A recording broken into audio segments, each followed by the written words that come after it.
and welcome to the Praetors Rejects Twitch channel. I currently am your host, Mech⁴⁵. You can call me Josh if you want to. You don't have to. Some people call me DM Daddy. Also, don't have to call me that if you don't want. We'll do whatever you want, Daddy. Daddy. What's up? I don't want to be here any. See? Notice me, DM Senpai. No. I hate the fact that like he knows us too well to like make that joke and knows that one of us is gonna. You right. That's what we call knowing your players, guys. If you want to be a team, know your players. I see you, Duff. And I have your phone number. I do too. Later. So Twitch TS would give me. Probably. But that's only if you do it on stream, not in chat. So And that's only if you get caught. also only if you get caught. There's don't also get the option of DMing him in Discord. This way you can nothing to say. well I've got Discord closed out right now. So we are going to be closing out a campaign of Dungeons and Dragons. Dungeons and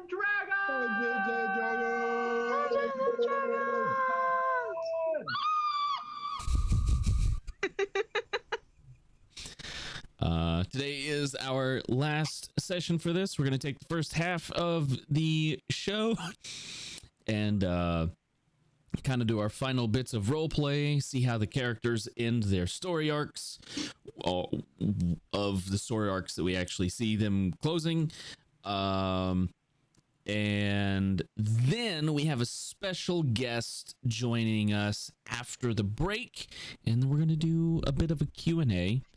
We're going to have some questions for just about everybody. I think I have at least one question for every person sitting at this table.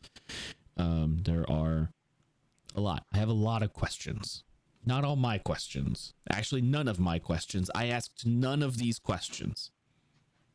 Some of them, It almost feels like we'll you get don't to care about it. oh, I care. Do you? I cared enough to delegate. True military leadership right there. Teams. Sounds like my boss.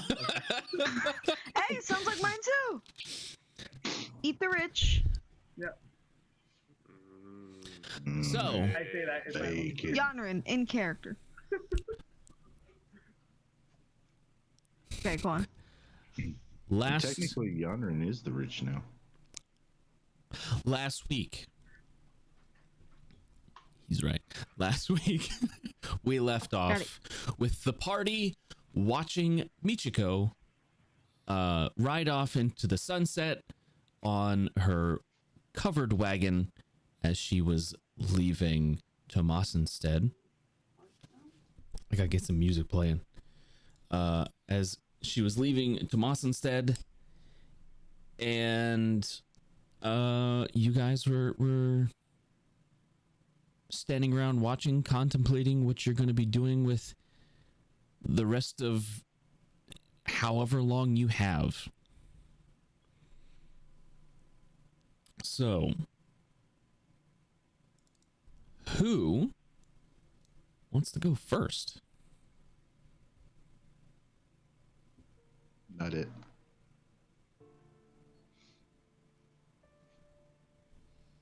There we go, Gary. I guess it's scary. We all have one brain cell and we share it. I wasn't even paying attention, so. That sounds like a you Why not? problem. Totally took advantage of your lacks of So we're starting off right after Michiko rides off into the sunset. We're gonna ish. I'll say maybe it's been a few days. Maybe you've taken some time to prepare for whatever it is you're going to be doing in the future. And yeah, it hasn't been very long, at least not at the moment. Okay. So for the first while until the snow melts. Shelby's helping feed the town. He will also, probably once every couple of days, he'll check on little Davros and with Scry. With Vice Scry. He will. Yeah, I was just confirming. Right, with Scry. He will also check on Michigo to see if she's okay with Scry. Different days, but Okay. He's just checking on all the friends that aren't in direct line of sight or contact with him. Every day he will use divine intervention, trying to nullify the deal that was made for Metis's soul while keeping the effect of him being able to be smart again in play. Okay. How do you plan on going about doing that? What, divine intervention? Oh yeah. Sorry, I completely missed that part. I heard you say you were gonna try to figure out how to. Yeah, divine intervention every day, and then once that takes place, however long that takes, he's also working on a way to. I can't remember the name of the NPC, but he's trying to restore the voice of our bartender. The Aarakocra? Aarakocra, yes. He's trying to figure out a way to restore her voice so that she can speak again. Isabella? Yes. Isabel. Isabella. I was saying Isabella a lot last session for some reason. I corrected you, but you didn't want us, so I was like, okay, be wrong. Maybe she changed her name. You don't know. Can't talk. Let's see. He'll continue his search on his. I mean, this is the longer end, but he's going to continue his research on how to return to his former self if he needs to. Okay. See if he can go back and forth. So, do you have dice? I has dice. You need to roll 10 or lower for divine intervention. Yeah. How often are you going to try that? Like once a day? Because eventually it will happen. Okay. Once a day till it succeeds. So I tell you what, roll.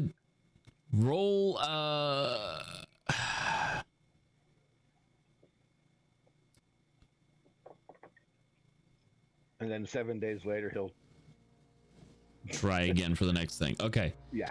So roll. First off, we're gonna roll. Eventually, it will work. It just statistically speaking, you have a 10% chance of it working. So instead of making you roll percentile over and over and over, I'm just gonna have you roll 2d12, and we'll see just how many months it takes for that to actually work. Okay. Because eventually you're gonna get it, right? Right. Okay. You can't see the actual numbers, but that's a 6, and that's a 2. Okay, so it takes you 8 months, but you eventually do finally get your divine intervention. Your first one.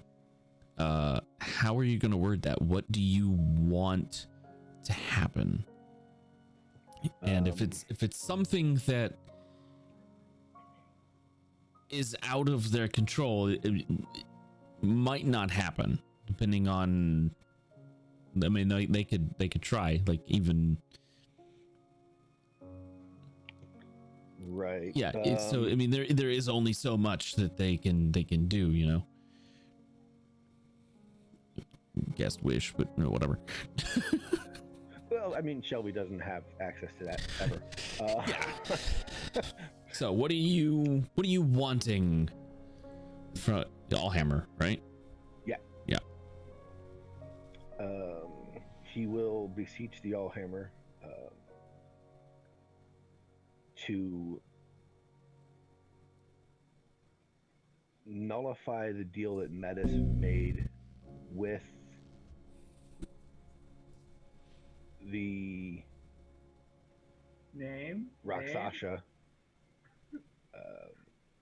I'm horrible with names. This is important. While we were in the city of Dis, while keeping the beneficial effect of me staying smart. Mm.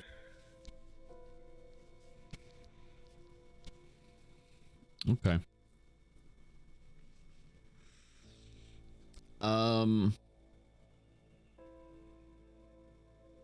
You feel a warmth wash over you. The Allhammer's not exactly one for words. He doesn't speak often. He doesn't need to. You feel a warmth wash over you. But that's it. That's all you feel. You don't know if, not for sure, if things have been granted in your favor or if it's... But he has a warm, fuzzy feeling. Yeah.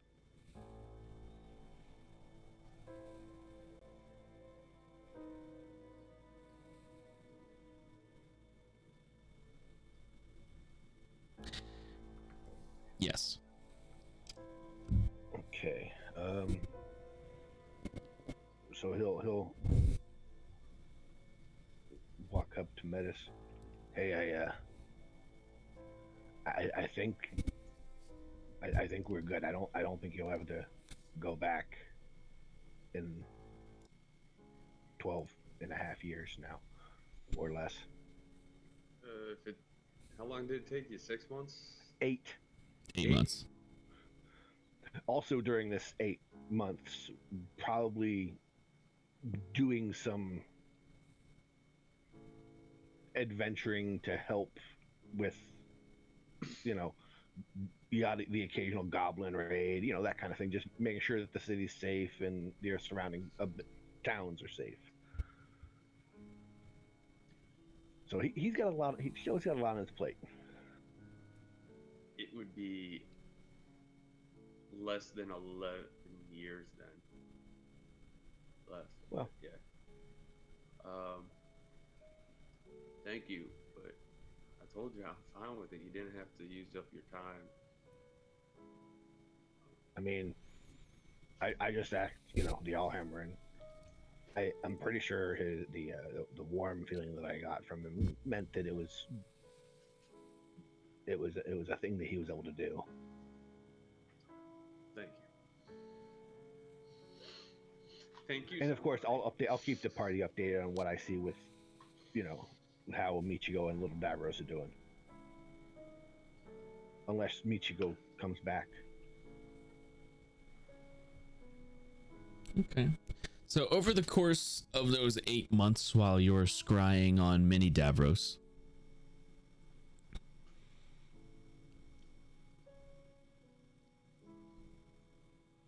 you see that he starts to develop the same kind of skills that regular big old Davros has that you know and love.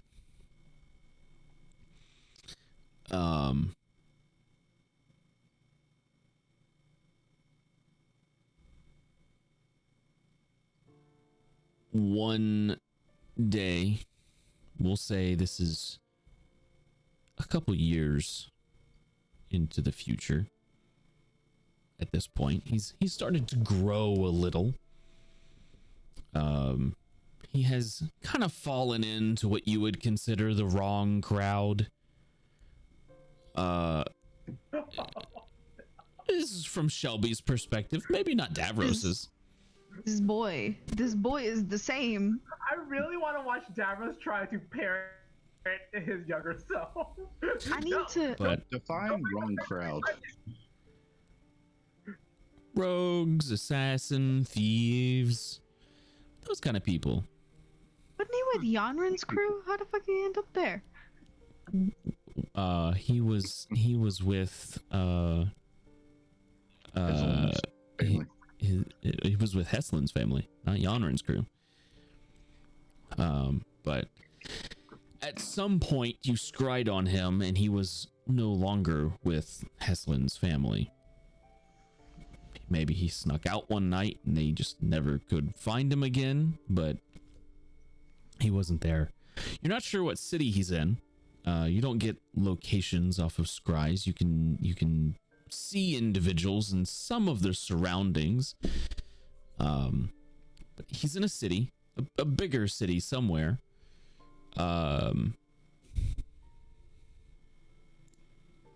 And you can kind of tell that the population is mostly elvish.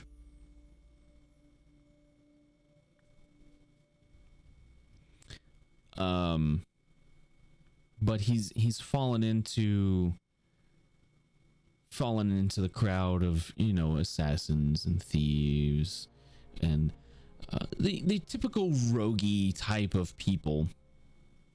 And one day, again, a few years in the future, you happen to scry on him and catch him getting arrested by some guards. He tries to fight back and flee, but he is subdued. And roll a d20 for me.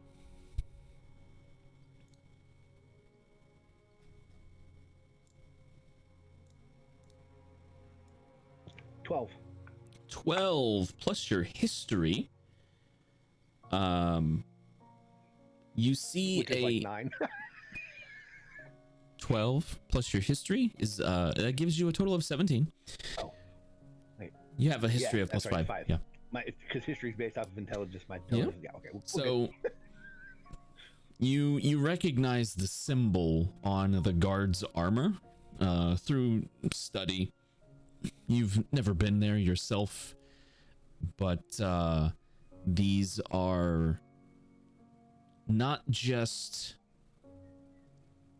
town guards. These are royal guards of Ephra.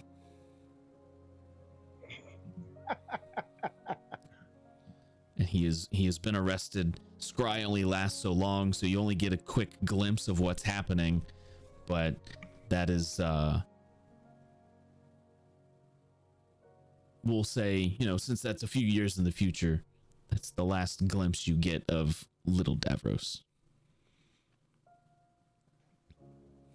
Okay. You're not sure what the future has in store for him. You're not sure what he's being arrested for either. I mean, I can probably assume. Either sticky fingers or, you know, bloody dagger from somebody. You know. Yeah. All right.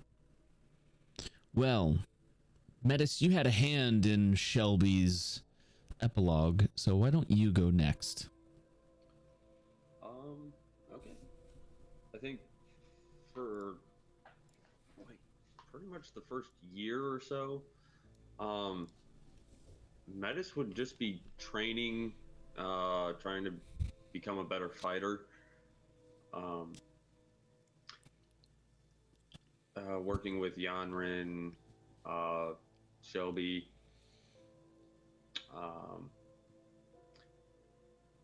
and still every morning flying with Nodis for a minute. That's like the best part of his day. Having it, he's so excited to have his wings back, his light back in his soul. but also trying to do this sneakily, trying to find an artist that could do kind of like a wanted poster, but without the wanted, like, just the picture. You want a portrait of somebody's face? Yeah. Right. Like, I want to describe someone like a police sketch artist. Okay. That's what I'm looking for. All right. It's would probably take some time to find somebody capable of doing something like that, but you eventually find them. And I know it would probably, like, I would like to think Metis would have tried to hold on as much as he could to that image of his brothers from the card memory thing. Mm-hmm. And he would try to do the description of that brother, not the twin that died, but the other brother, because obviously twin. Yeah. Hey, have you seen someone who looks like me? But he would try to do that.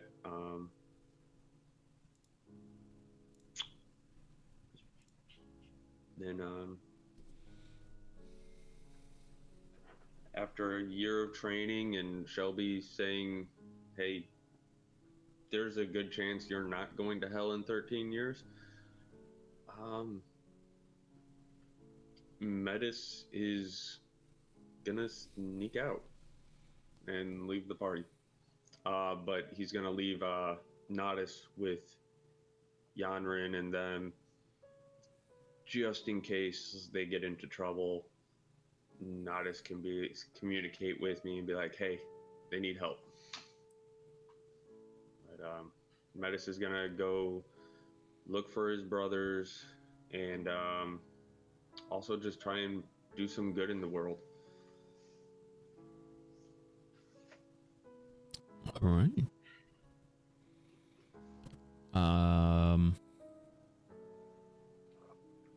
Yeah, I think that all would probably go off without a hitch. I have no issues with any of that. There's nothing world altering in there, so yeah, I think that's all. That is all okay. Metis would probably also be leaving with a bunch of turtle wax. So much turtle wax.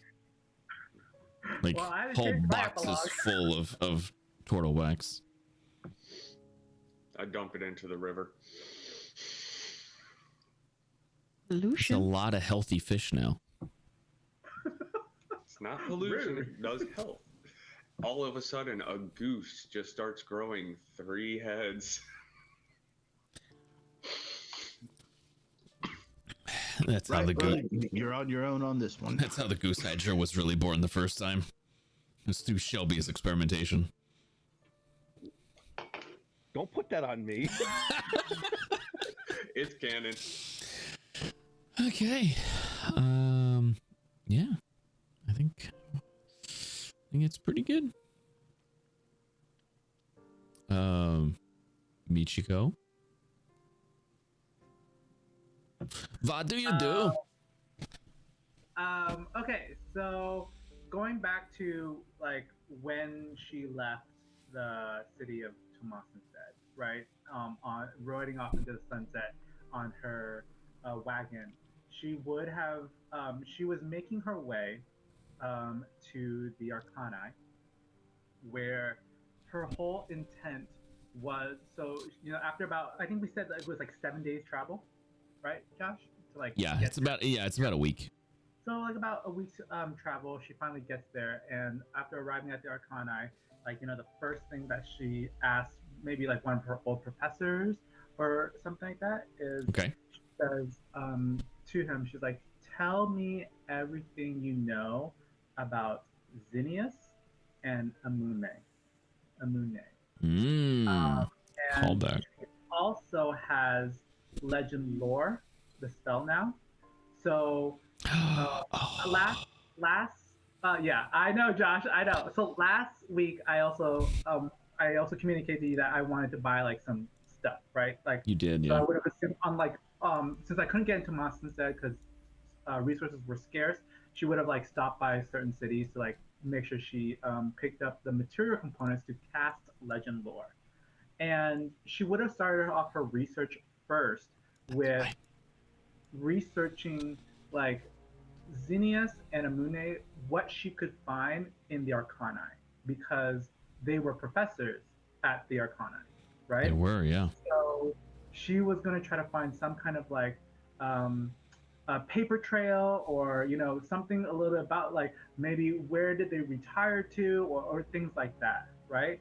And if once she has exhausted the library resources or the administration bill or whatever, I think she was going to then cast like legend lore to learn about where they are and where like, or where is their lineage. And make an investigation check. We'll say this is just overall to see if you can actually find anything. ooh, that's 7. Not great. Not great. So I'll say over the course of a few months, you extensively search through the libraries at the Arcani. Everything they have, all their archives. You're looking high and low for the information you're seeking, and Do I get advantage? somebody, because what? Do I get it because I have a background Arcani student? So like, do I have some kind of advantage? That was like, that never really came up in game. You're but right, like, it didn't. I do have the background seat of like Arcani student. So You'd know where to look. yeah, like I've been here before. I may have connections who would either help me. Sure. Roll it again. You're hot. You have you're hot. You're hot. Okay. Oh, sorry, I forgot to. 13 plus 3, so 16. So 16 is pretty good. Okay, so you get a little bit more information. Okay. It takes you a little while. Again, a few months. You are certain that somebody has been scrubbing the archives of the individuals you are looking for. Somebody doesn't want it known that they were even teaching here. I mean, that was a long time ago, right? Right. And not everybody is aware of the events that took place. Oh no, Jeff's camera. Not everybody is privy to what happened. Not everybody. Sorry. I gotta fix this real fast. Oh no! I don't know why I did that. You gotta leave it. You gotta leave I don't know why I did that. Oh, He's just beard, nose, and 2 eyes. I don't know why I did that. I mean, that's all he is now. Not everybody is privy to the fact that they were involved in the events that transpired, a few hundred years ago that led to the elimination of teleportation magic. You've been told briefly about this. Oh no! You've been told briefly about this from the Void Dragon, but you didn't get like a deep history, and so you're looking at this. Somebody's trying to cover this up, and it's pretty clear. You're not sure if the cover up was like those hundreds of years ago, or if it's more recent. It's difficult to tell with these old archives. So with legend lore, right? I kind of want to cast it multiple times. I want to cast it on Xenius, Amume, and then also Gothra. Because I know the name of Gothra now, so I'm like, I want to use legend lore to kind of If the archives have been scrubbed, I want to use legend lore to um, get what hasn't, that what can't really be scrubbed, I guess, because that's how much more looks, maybe. So I guess it It's depends accurate. on how legendary they are. But there's even legends about them. So. Okay, so you cast legend lore on Xenius, or about Xenius. Yeah. Current tales, forgotten stories. More information. The more information you already know about the thing, the more precise and detailed the information you receive is. So, tell me what you know about Xenius. Like what Michiko I would know. I mean, that depends on my investigation check, right? Like when I was doing research. Yeah, so you knew a name. Huh? So you knew a name. Started with the name from right. Godfrey, and then found, I mean, how much of the information was scrubbed and what was nearly all of it. Okay. There's like two or three mentions as them as like faculty staff a few hundred years ago, but that's it. It doesn't say what their positions were, nothing. Okay. So what, because like I, Dan, know about Xenius, because I was him. She would have said that he is, and I guess she would also look up the legend around why, from our point of view, what legends were told as to why teleportation magic was forbidden, right? Was it a story, a myth that came about and it showed like a great evil, like did it paint the void dragons in an evil light, and therefore like Xenius and Amune, like, saved us from, like what? I want to find out, dig deeper into that legend, that myth, that story that was told from there. Because all of a sudden, like, teleportation magic is gone. There must have been people that came up with like either stories and tried to sift through all that. But and Arcana probably has like the real, like, someone, unless it's been scrubbed, and it probably has been scrubbed, but like someone must have like created some kind of lore about it as to why the teleportation. Okay. Yeah.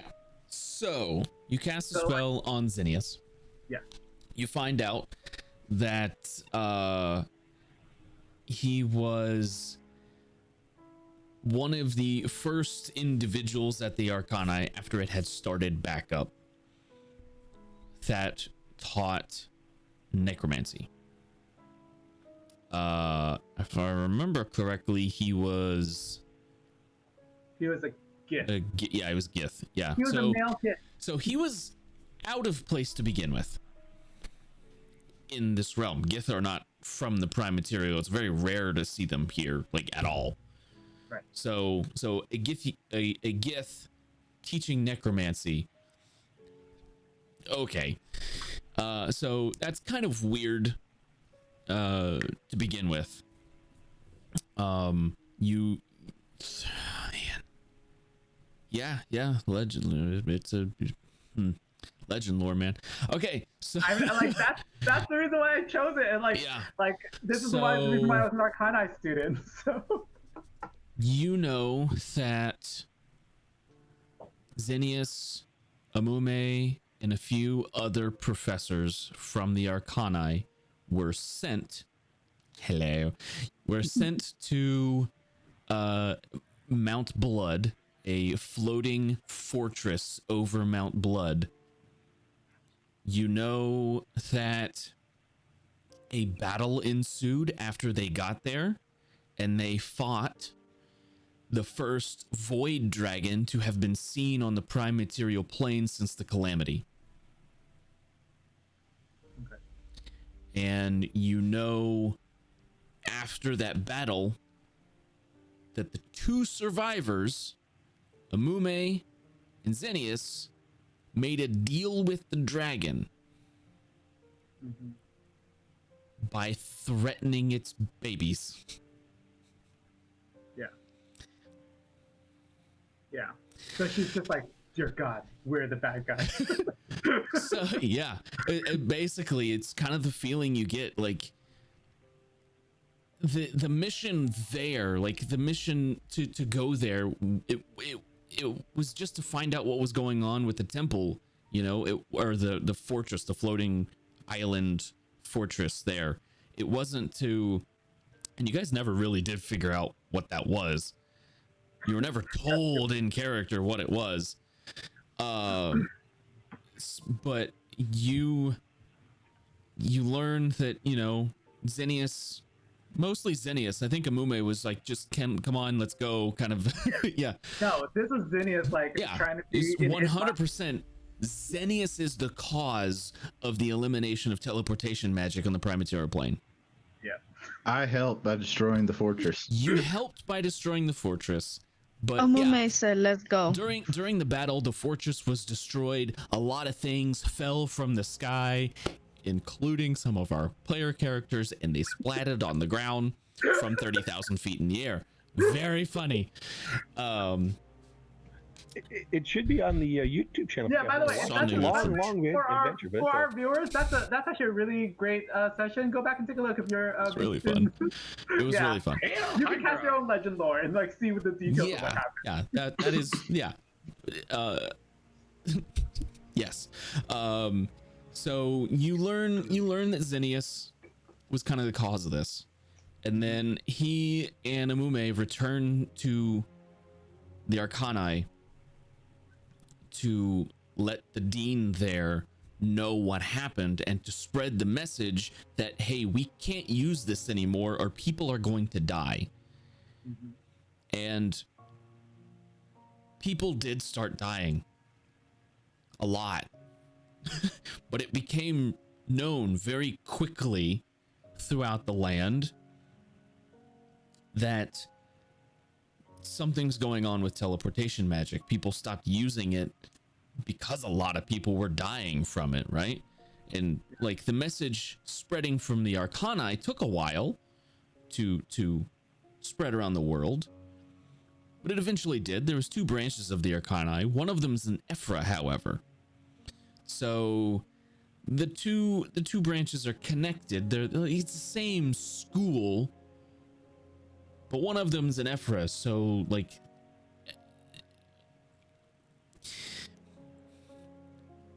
take that with a grain of salt. Yeah.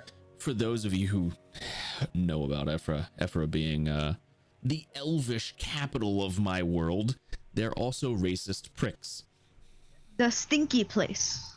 Well, Yes, they are. well, that Stinky is also elves. due to some other reason. Anyway,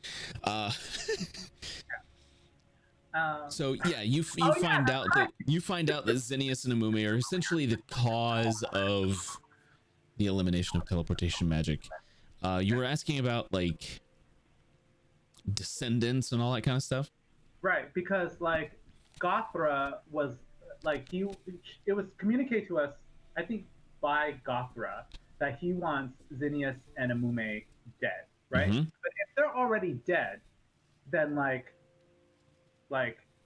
is that like what does he want us to raise them back from the dead so that he can kill them, or does he want their descendants dead, or like, you know? So I like she's gonna try, because if they're dead, because this has happened a long time ago, then like why is help, you know, like do you want us to go back in time and then like what? So she's gonna try Not to out of the question for you guys. yeah, so she's gonna find like their descendants or try to find their descendants and like just identify them. And like she doesn't want to make a big thing about this. She doesn't want people knowing that she's looking for them, so she's gonna hide it under the guise of a world tour. And so she is gonna go on a world tour, spreading K-pop love to all corners of the world. But every city that she visits, every tavern that she plays in, right? She's going to do her best to try to investigate where the lineage or where the descendants of Zinnias and Amume are, where they are today, and then however long that takes, right? She is then maybe going to bring it back to the party and present it to them and say like, "Hey, we have a decision to make," right? But that could be like this could take years. Like how hard it's so hard to find someone's descendants and everything like that. And with the little information, it sounds like they're also being like their information is being scrubbed as well. So I would imagine this would take like this is humongous endeavor in of itself, right? And so, but that is essentially like the path that she's on. So right now. you do find through legend lore that Zinnias and Amume both have descendants. Okay. Zinnias has a living great granddaughter. And her name is Zythiar.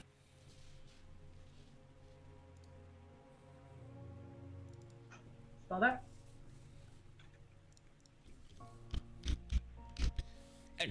Xythiar.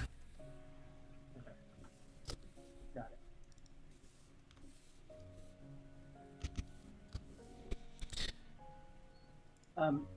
And so all this thing I'm doing with Zinnias, I'm also doing with Amume, and I'm also trying to do with like Gothra as well. Because another thing that, whereas Metis was focusing on increasing his skill with the blade, she is going to increase her so-called power with knowledge, essentially.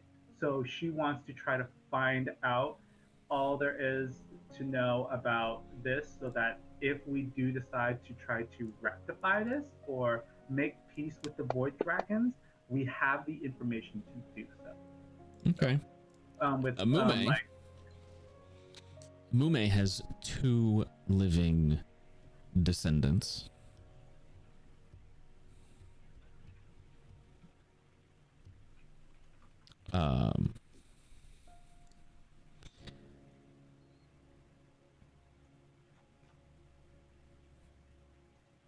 Inari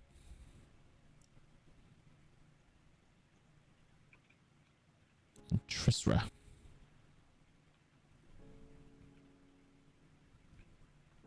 Spell the second name. Trisra.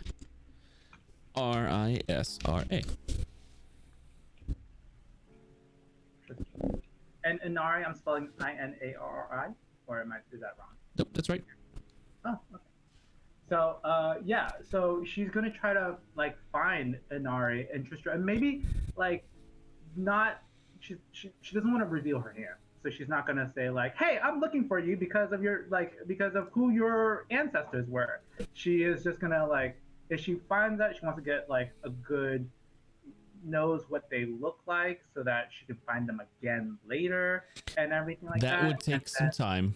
That would something like that would take some time because the legend lore doesn't tell you where these people are, that kind of thing. Yeah, exactly. And so like she's basically using her K-pop tour to kind of like go around the world and like literally just like at every tavern that she plays and for any audience that she plays, she'll like have a meet and greet and everything like that. And like also Josh, increase her renown a little bit, just a little bit, because increase her. I mean, you guys did save the world. Yeah, but does anyone know about it though? Like that? No. See, so, We know. You guys know. We know. She's just like that. That's great and all, but like your renown has increased. Okay. In hell.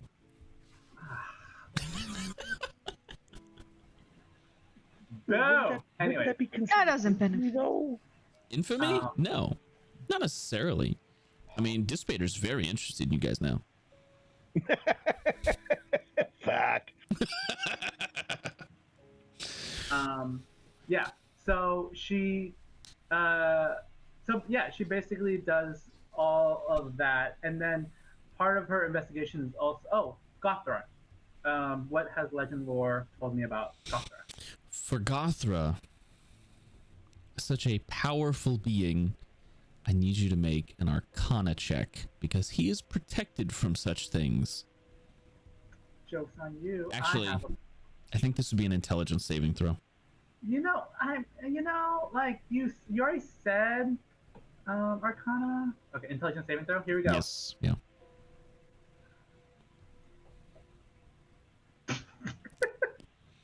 Why did I expect tonight would be any different? Any different from my usual? Like, Dan wants to do cool things. 7, like 9, like 5. 9. That's 9. You 9. know about a dragon named Gothra. He's a void dragon and he's very old. That's all you get from the spell. Tell me something I don't know. That's all you get And from he's the very spell. pissed. He's very angry. Yeah. That's all you get from the spell. Which is very strange. Like, it doesn't make any sense. Why? What? What the hell? She kicks over. Now like you a can make. stool. Now you can make an Arcana check. What? Arcana check. Here you go. Wait. I'm changing the color of my dice. Okay, let's do it. Of course. Let's Of course. go with the green. Why not? Okay, here we go. Watch it. Actually, I'm not gonna jinx myself. Here we go. 15. 15? You know that something is weird about the target of your spell. There's something going on. A being of such power, they're gonna have some protections in place, even from such things. Yeah. So she's gonna and however long this takes, right? She's just increasing her renown and everything, and she's just finding information to make a more informed decision moving forward and All right. present it to the party. So Okay. that is kind of how Michiko's like epilogue is. She is on an investigation. We close on Michiko going town to town, looking for information on a void dragon and descendants of 2 distant spellcasters. Would people be receptive if I sang songs about our party's adventures? And like, People are always receptive to that sort of thing. cool.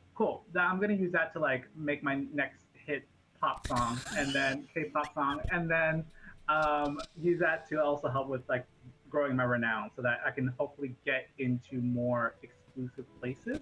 Well, Find information. we'll have to see what happens with that in the future if we ever decide to do some one-shots with these characters. Davros and Yanrin, your epilogues are kind of entwined. Intertwined? A little bit. Same thing. I do this thing. So, you watch Michiko sail off into the distance on her land ship, also known as a cart. Land ship. Land ship. I hear it from one of the pirates. You know what Michiko would call it that? She's like, "Let's go on the land ship," and I was just like, "You mean a wagon, like a cart?" She's just like, "Yes." That's a land ship. What do you guys do?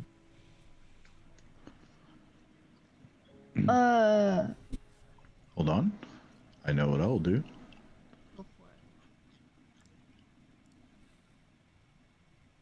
Okay.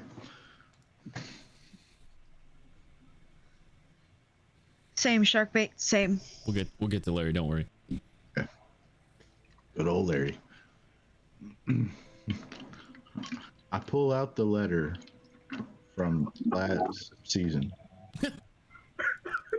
Joke's on you. I can't read it. And start reading it to her. I kick him in the shin really hard. Just one good, like, kick.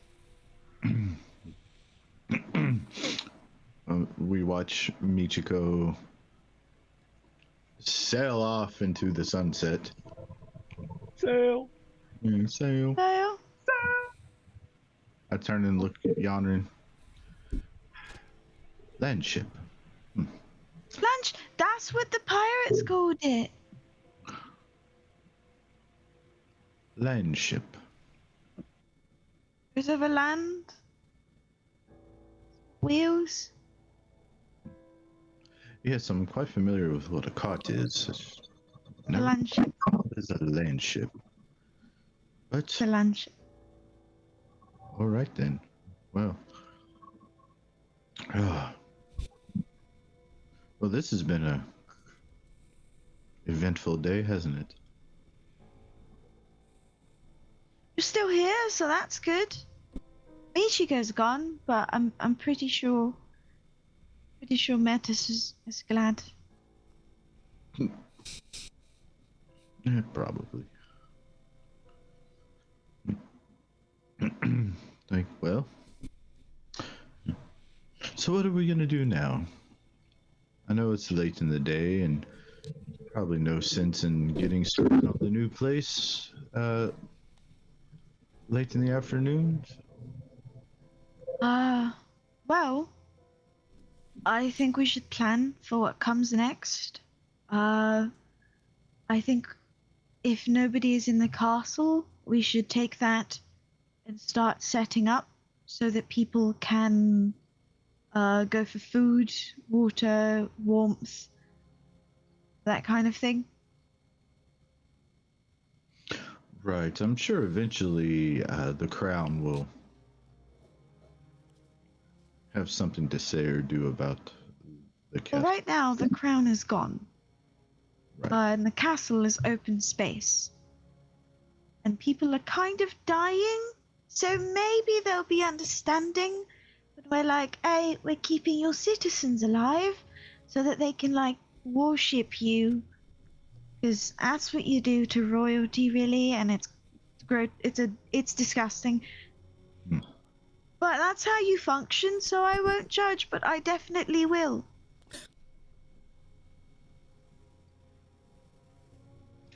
You've always judged me, even before you even got to know me.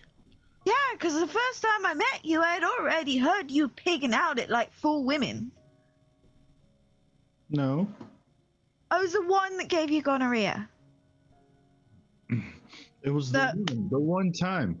And I remember that night, everybody heard the fun times that you were having in the room.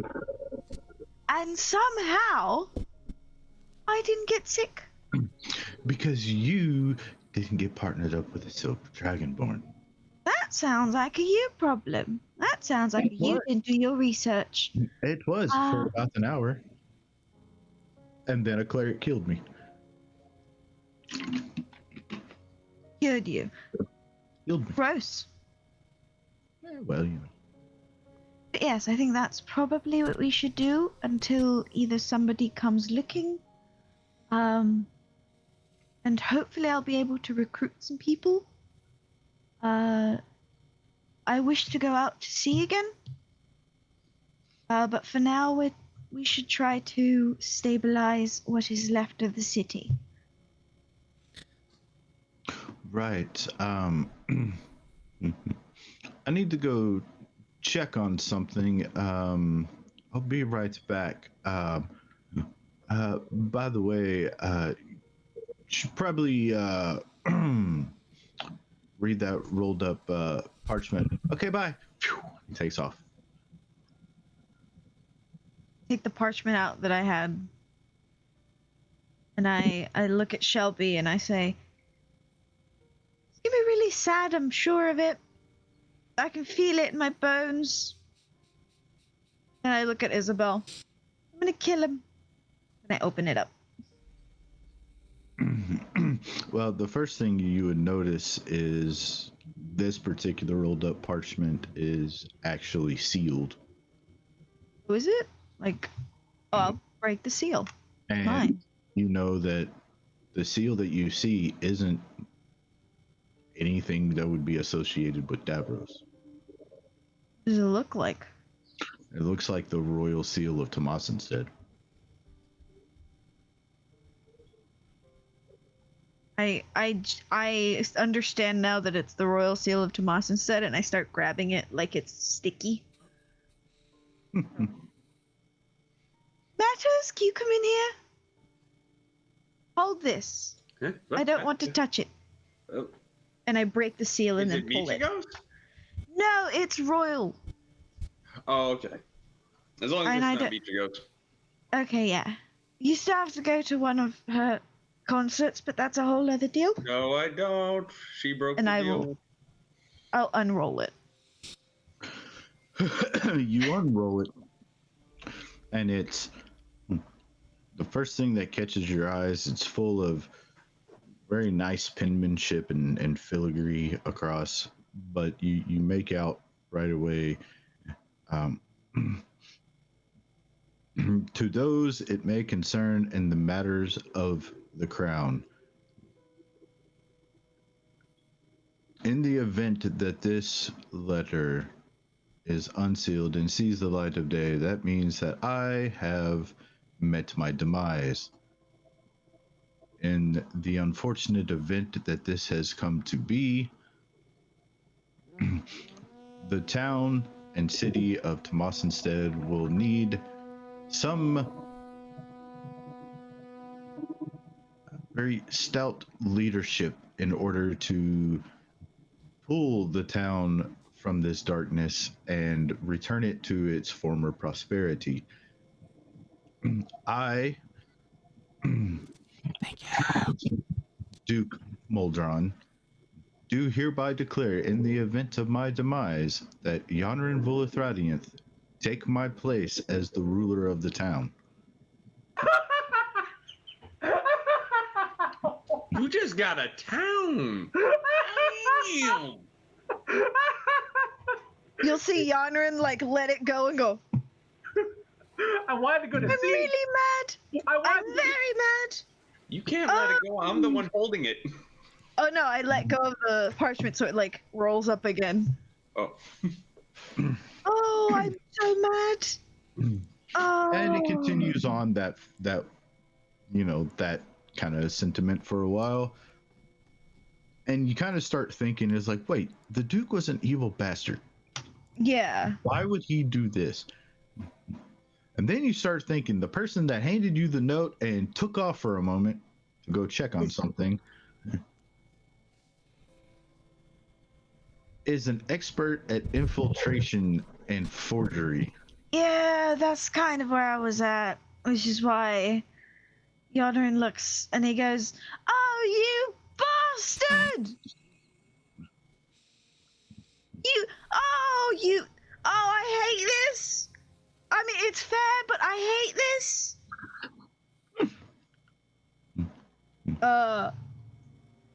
And I guess I'll look at Isabel and say, I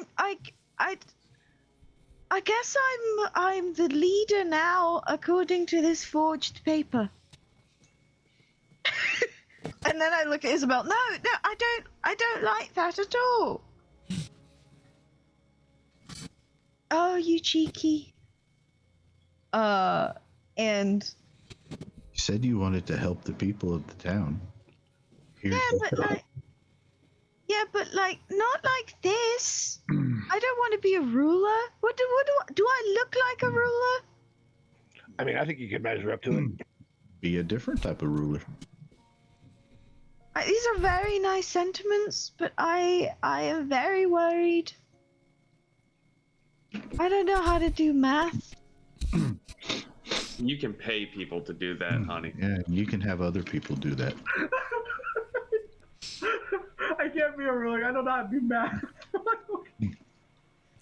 don't know how to do math. You know how to do math? I look at Isabel. Oh, I guess you can do the math. All right, yeah, okay, yeah, all right.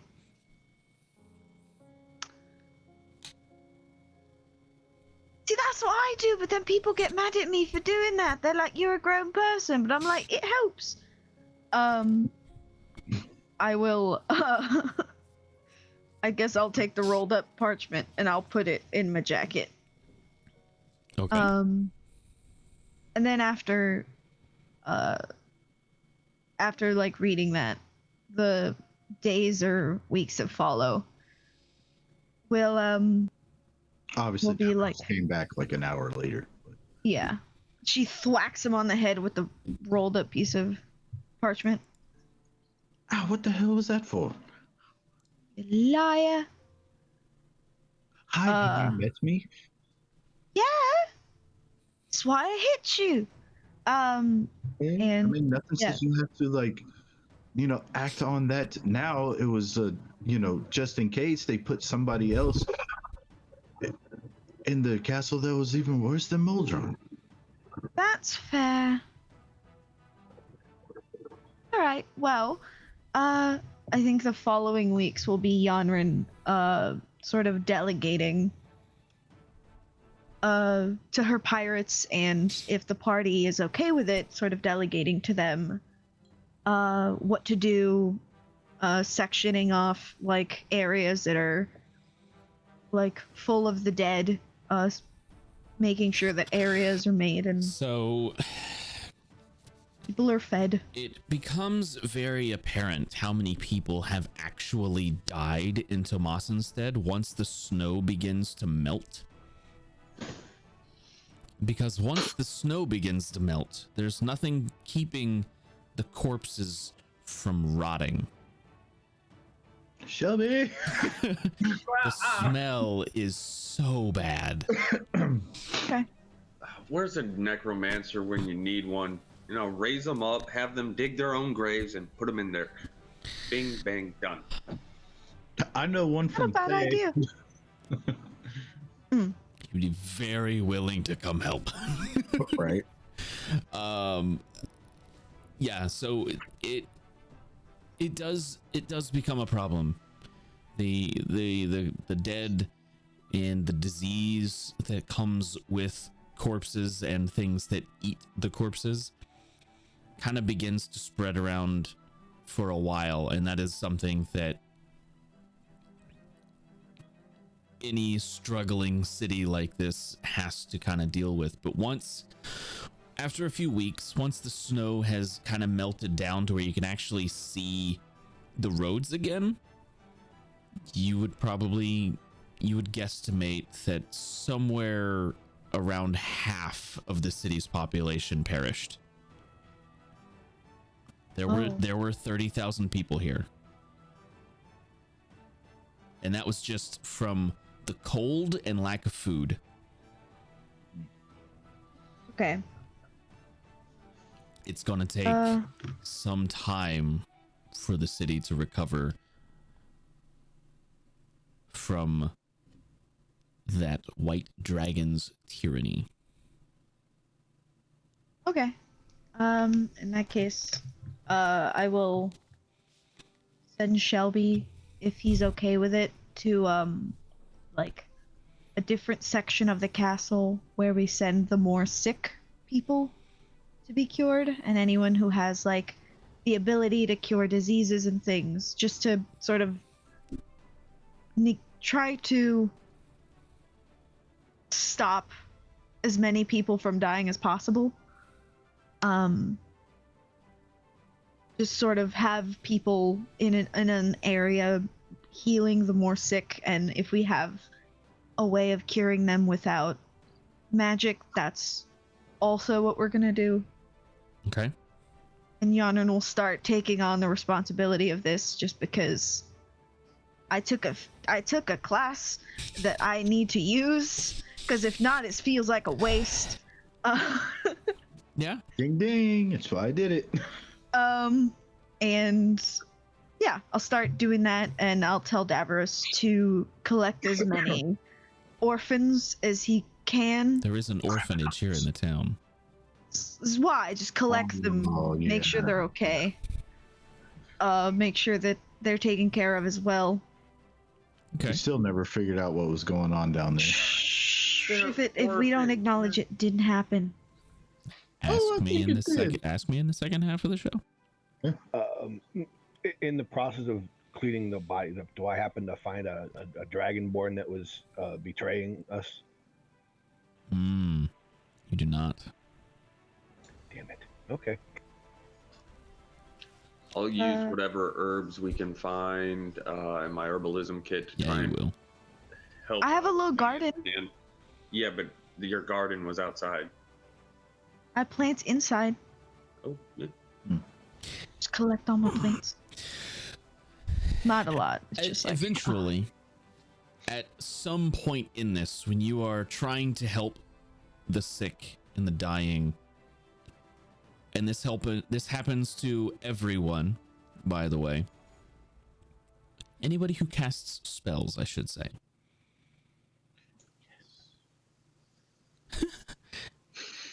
One day, as you are trying to help out or search for somebody, your magic stops functioning. You mean in Tomas's death? No, I'm sorry, what? your magic stops functioning.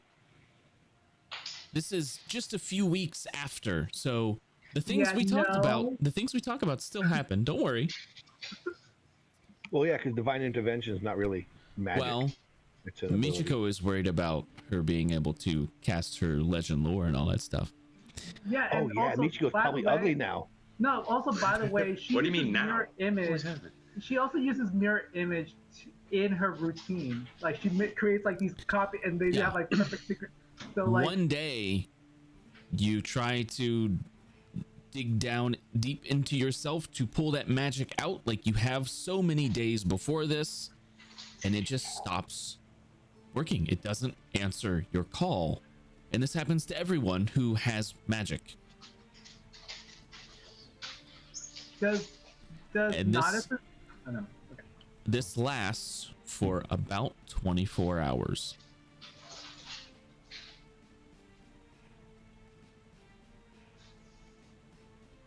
It's a magical brownout. Something happened a few weeks after. Josh, this was supposed to be a wrap up. Yeah, it's a wrap up. Trust me, this is a wrap up. The gods return to Ruidus. When the next day comes around, and you find that while maybe your magic is more limited, you are no longer straining yourself to perform the same works you were before.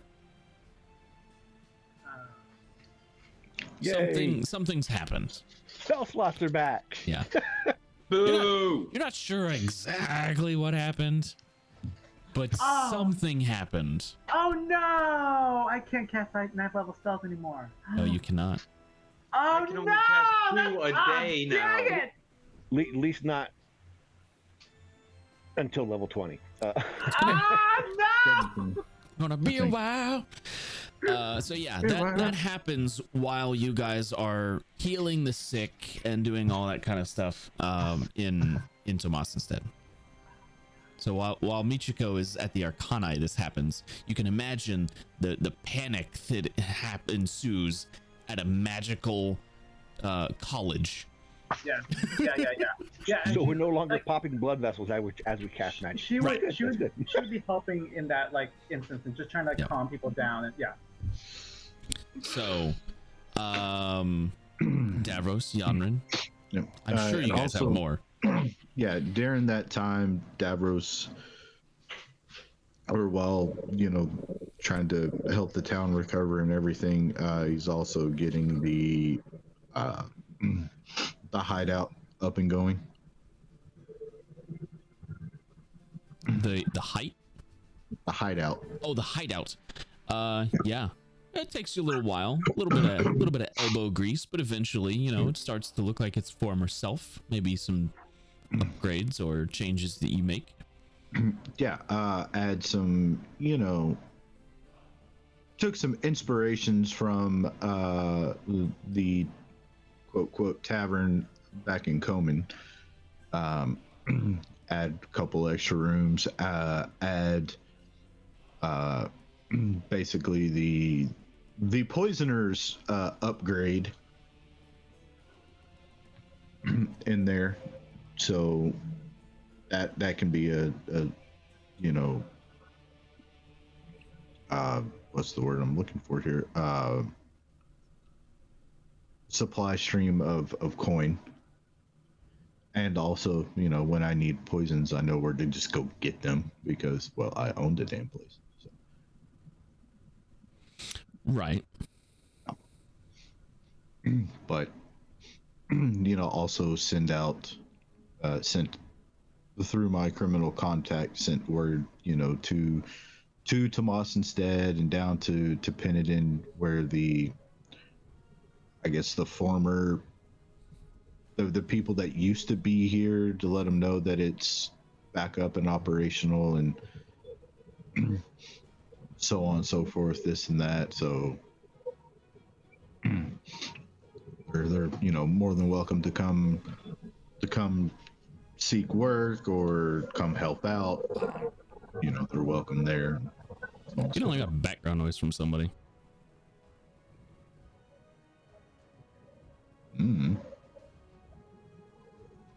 I don't hear anything here, so.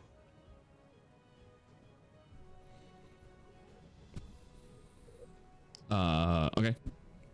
Go on.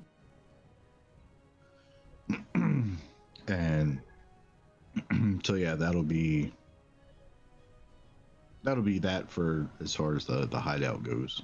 And I guess we can switch back over to Yonder and if she's got anything crazy floating a boot. A boot? Oh, You got a boot? people need jobs after like needing to do stuff.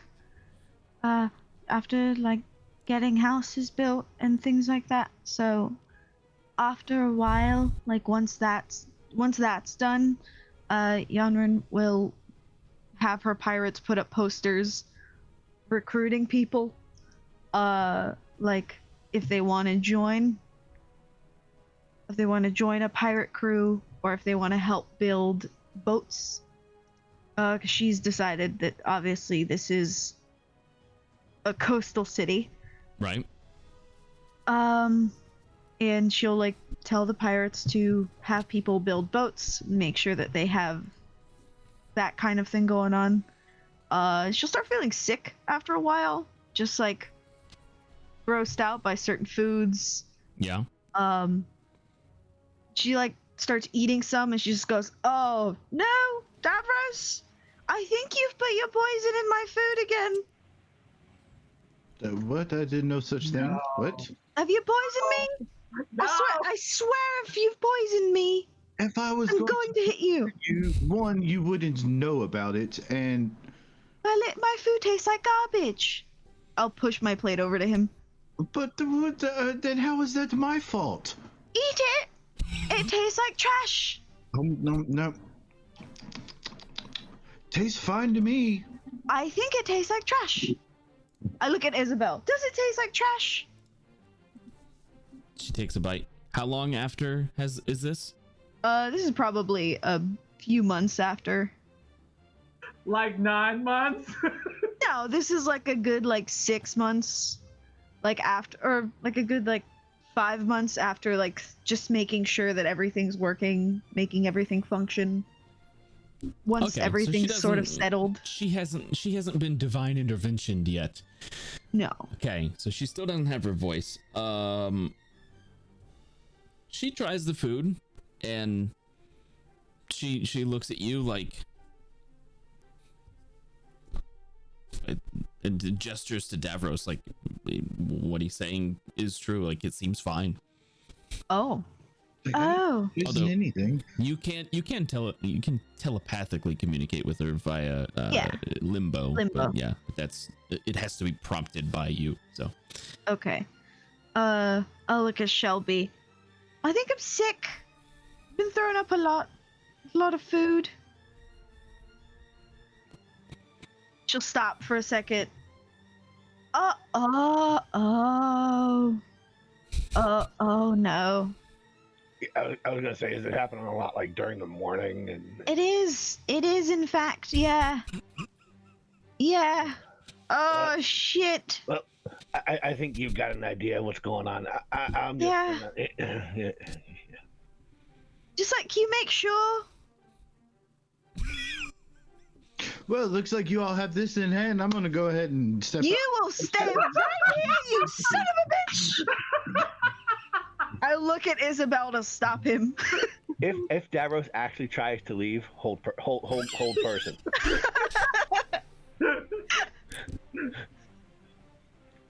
You son. Oh. Well, that's a stealth check. That's not a saving throw, sir. It's a No, very as soon as I said that, I good rolled stealth to fucking You're sneak still. out. Do you have Skulker? I can. You're still in plain sight. You're You son of a still bitch. plainly visible until you get out of sight. I step into the shadow. Sir, we are. Okay. All right. Okay. Davros is very good at almost sneaking away. Oh. I'm not gonna fit into that pretty dress Michiko gave me. She'll look at Isabel. Can't have a drink now. Oh, this sucks. Alright. She Well, slides the morning drink she had given you away and and then she'll drinks reach it for it. herself. Oh, I don't even drink. She'll start like consuming bread as she'll carry bread around as she's like delegating. She starts to get the pangs of pregnancy. Just cravings. Weird stuff. Every like morning pickled she likes- herring. Yeah, pickled herring, pickled herring juice Ugh. on toast. Oh, Every morning she'll wake up and thwack Davros on the chest, make him cough, and then she goes, "Now you know how it feels like." I hope. And then she'll have people start to rebuild the city. out of the castle? Are you doing this out of? Yeah. Okay. Once like the tavern became too overcrowded because she is like handing out food and blankets and things, she took it to the castle. Okay. Bigger place. Makes it also easier for Shelby to cash his, create food and water every day Yeah. for as many people as he can. Yeah. One Eventually. central area. Yeah. Eventually. Hey, I know this person. Thank you. That name looks very I familiar. know. Eventually, there are some delegates from Kuthia that arrive in town. Mhm. And they are very surprised to see that the city is on its way to recovery. Clearly, things are still bad here, but it's not nearly as bad as they were told. And that there are already individuals who have kind of holed up in the castle and have been making sure that things are running smoothly here. And is there anybody aside from Yonrin, is there anybody who's actually running things here? I mean, I would assume that Shelby's doing like a whole variety of things, like training new guards, new town guards, New clerics. new Gotcha. clerics. Okay. I mean, he's taking up as much as he can on himself to help rebuild the city, whether it's training people, healing people, Davros is helping, but in ways that we don't discuss out in the open. Metis is Getting that trying to spy. use Nodis to fly out further out to where the snow is not hasn't damaged, and through the senses kind of pick out what herbs could be used for healing, bring that in, and trying to train people on how to pick herbs and make potions, try and help. Okay. Okay. And of course, some good old-fashioned weed. Sued in this universe. Sorry, sued. Yeah. Okay. So after about a week of the delegates being here and finding and seeing what everyone is doing here, they have sent off for video isn't working. Oh, that's sad. They sent off a message with a spell. You guys are unsure as to what exactly that is,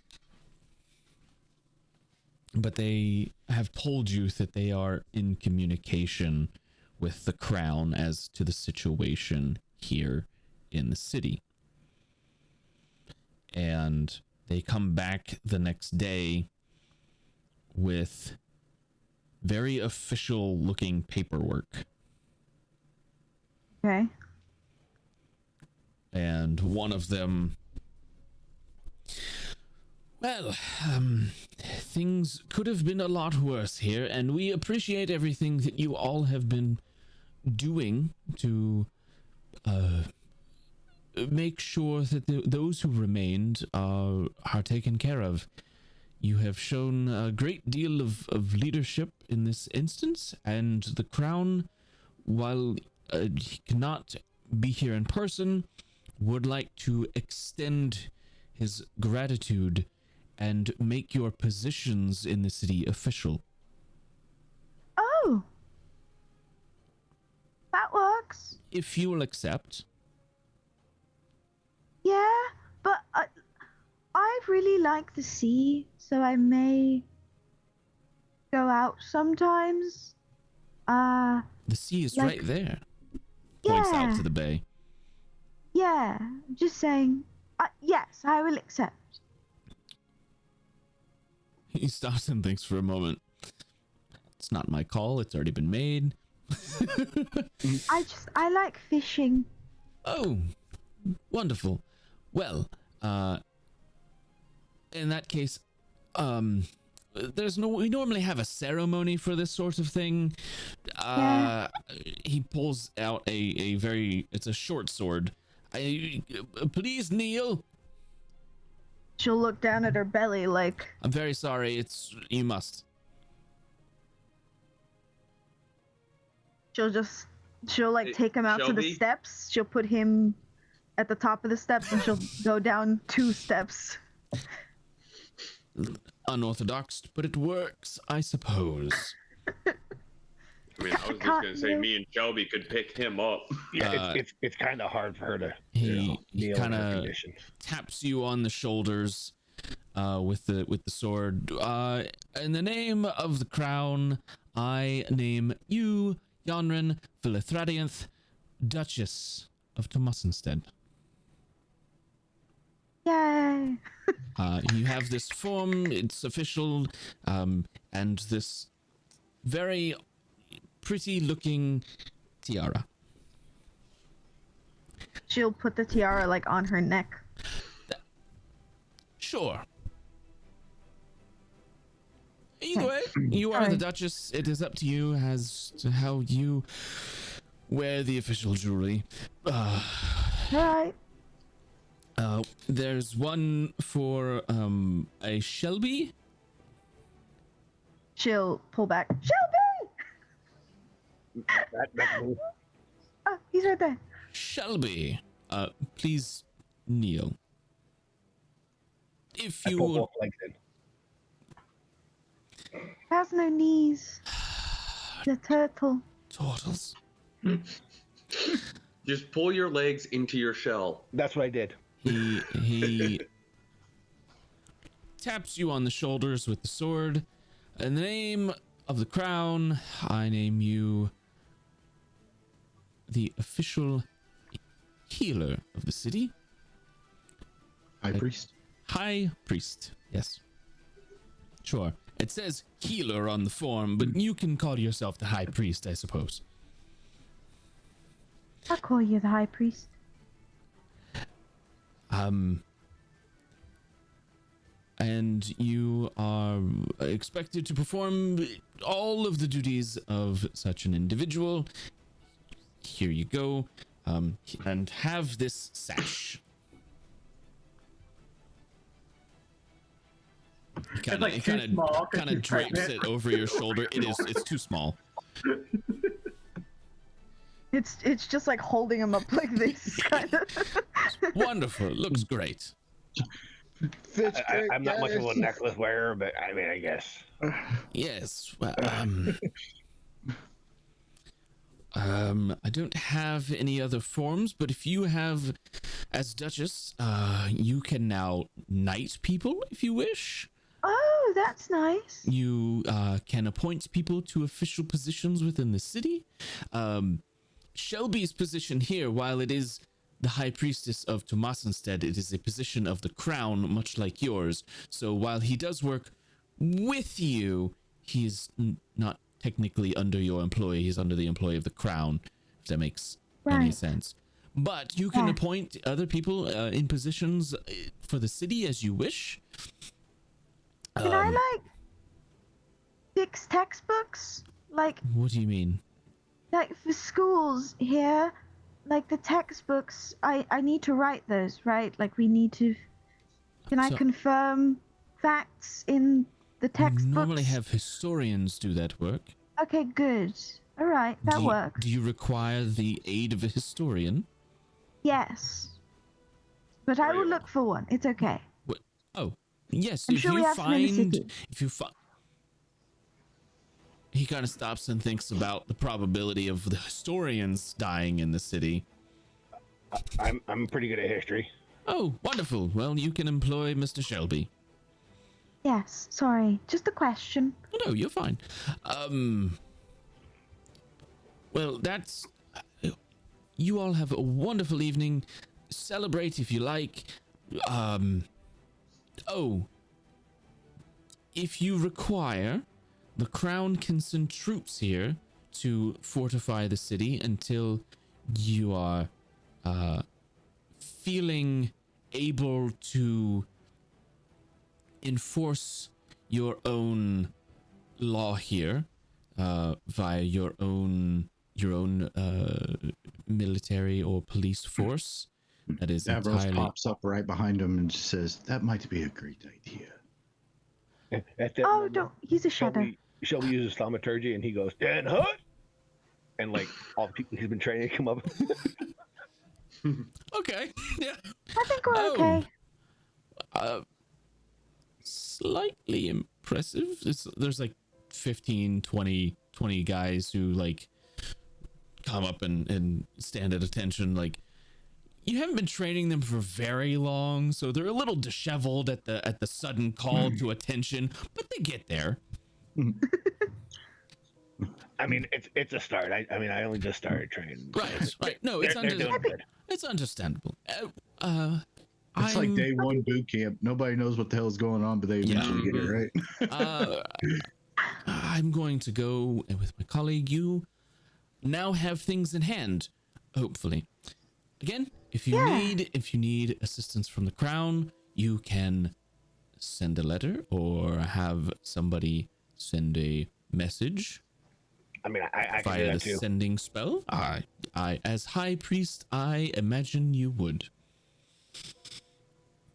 Okay. I'm going Well- to go. Oh, I suppose I will be your contact for the crown moving forward. I'm Joffrey. He's doing it. Gross. I pull out a dagger immediately and Wrong universe! Wrong universe! I'm going to go before I get cut. Jeffrey, you said, right? Joffrey. Joffrey. Joffrey, yes. it was a Game of Thrones joke. You all have a wonderful evening and enjoy your city. Okay. I will accompany you upon exiting the city, or to exit the city. Don't want any types of foolish attempts from desperation against members of the crown. No, of course not. Thank you. I point to 4 of the trainees. Go escort 2 just in case. It's going to be Oh. part of your duties one of these days. Thank you so much. I'm gonna And telepathically talk to Nodis and tell him to, or to tell her to poop on this guy's head. Unbeknownst Oh, to God. Joffrey, all these guys are using wooden swords. Oh no, it's just the sheath. painted silver. They have clubs. Uh, Oh my god. They got clubs. And Broken table legs. as like everybody starts leaving, Davros will just kind of like lean up or lean in towards the 4 recruits. Says, "Don't fuck up, cause I'll be watching." And Oh no. that's, his typical rogue things, keeping an eye to make sure everything goes okay. All right. But yeah, once that happens, once he turns around to leave, Yonner will say, "I hope we don't have to pay taxes." Oh, we're gonna have to pay taxes. So like that. Yeah, but Josh, we're gonna. go ahead. I mean, they do say that there's only two sure things in life, and that's death and taxes. So, I mean, we're gonna be a pirate city, right? Yeah, we're going to be pretty self-sufficient, so the crap that they get is going to be nothing compared to what we actually have within our coffers, but they're not going to know that because we're going to have a secret account under Davros. We pay. All said taxes, over Limbo. But Josh, taxes, but are we really? Josh, question. Because I started helping, would you say that I have the loyalty of the population? At the moment, yeah. Yeah. Okay. Yeah, I just would want to say make sure. your party and anybody who stuck around in Tomasenstead to help out has your renown in Tomasenstead has grown a little. Great. I'm a legendary leader, I know. you would say. Yeah. Yeah. Kind of in your blood. I mean, what? What? What? Wait, what? What does that mean? Keep going. I mean, and You worry me. Shelby's totally awesome. So you guys are Been waiting to use that one for a while. still doing things in Tomasenstead.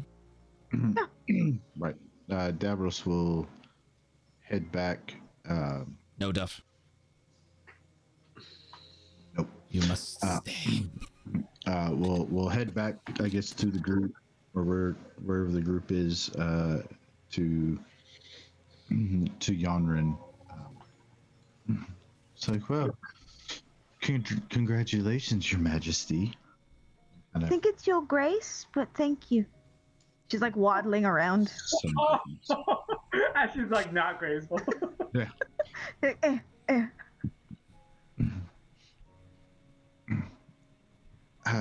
I've been thinking on something, just because we all thought I was going to have to leave after 2 days, but now that day is essentially to be determined now.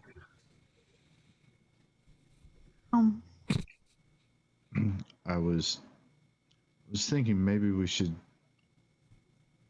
go ahead and go forth with the wedding as we had once discussed about. You look up and Yonrin has a little bit of bread sticking out of her mouth. Hmm? That sounds wonderful. Yes, of course. You want half of my bread?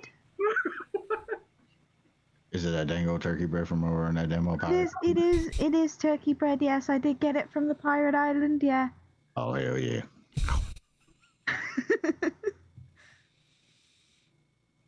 Yeah. All right, well, Your Grace, get with Shelby, I guess, and you just tell me when and where to be. I can perform the ceremony tomorrow if you want. We gotta call Michiko. You message Michiko, tell her what's happened. She can come back. Sure, I can do that. Yeah, I'll tell her I'm She getting should be- married, but like, She should be on her tour right now. Yeah, she's on her tour at the moment. I've been keeping an eye on her, making sure she's okay. oh, okay. When Shelby messages Michiko, when he does, all he gets back is just screams of excitement, just like ah! like that. You can hear That the was ugly my cry. message. It's just like ah, yeah. And the moment she starts squealing, he instinctively puts his fingers in his ear and goes, "Ah, shit!" Yep, that's hilarious. It's hard. It's hard to block it. When you put your ears in, or your fingers in your ears for a sending spell, you're just holding the sound in your head.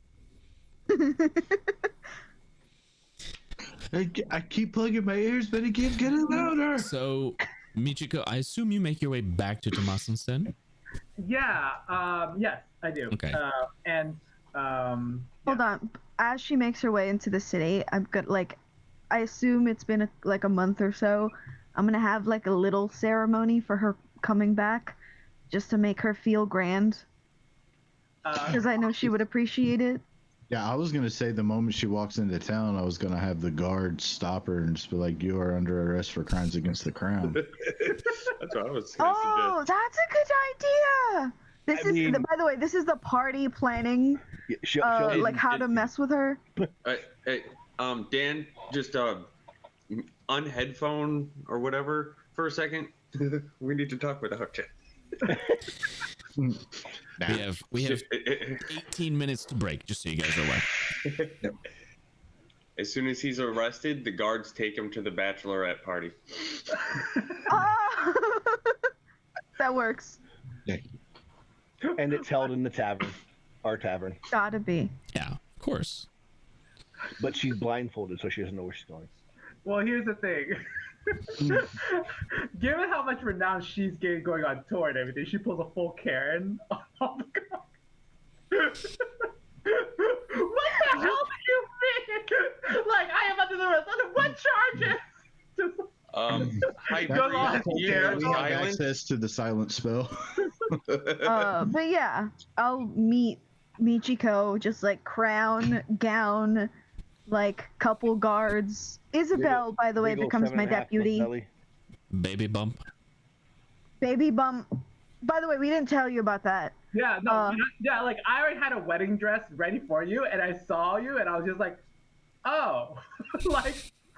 It's that kind of forgot wedding. to mention something. And she was just like, oh. Ending.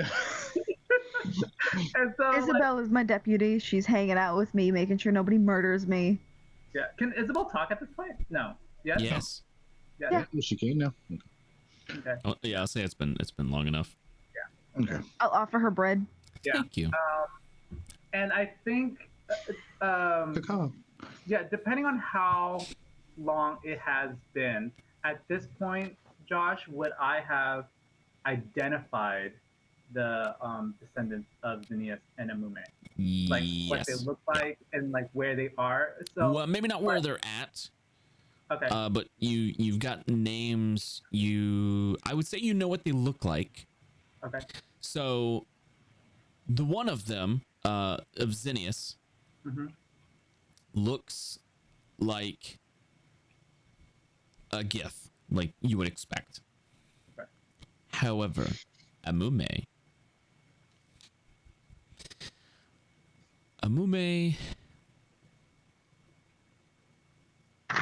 the descendants of Amume, Feel like I'm gonna be mad. look like somewhere along the line things got a little mixed. It's a Triton.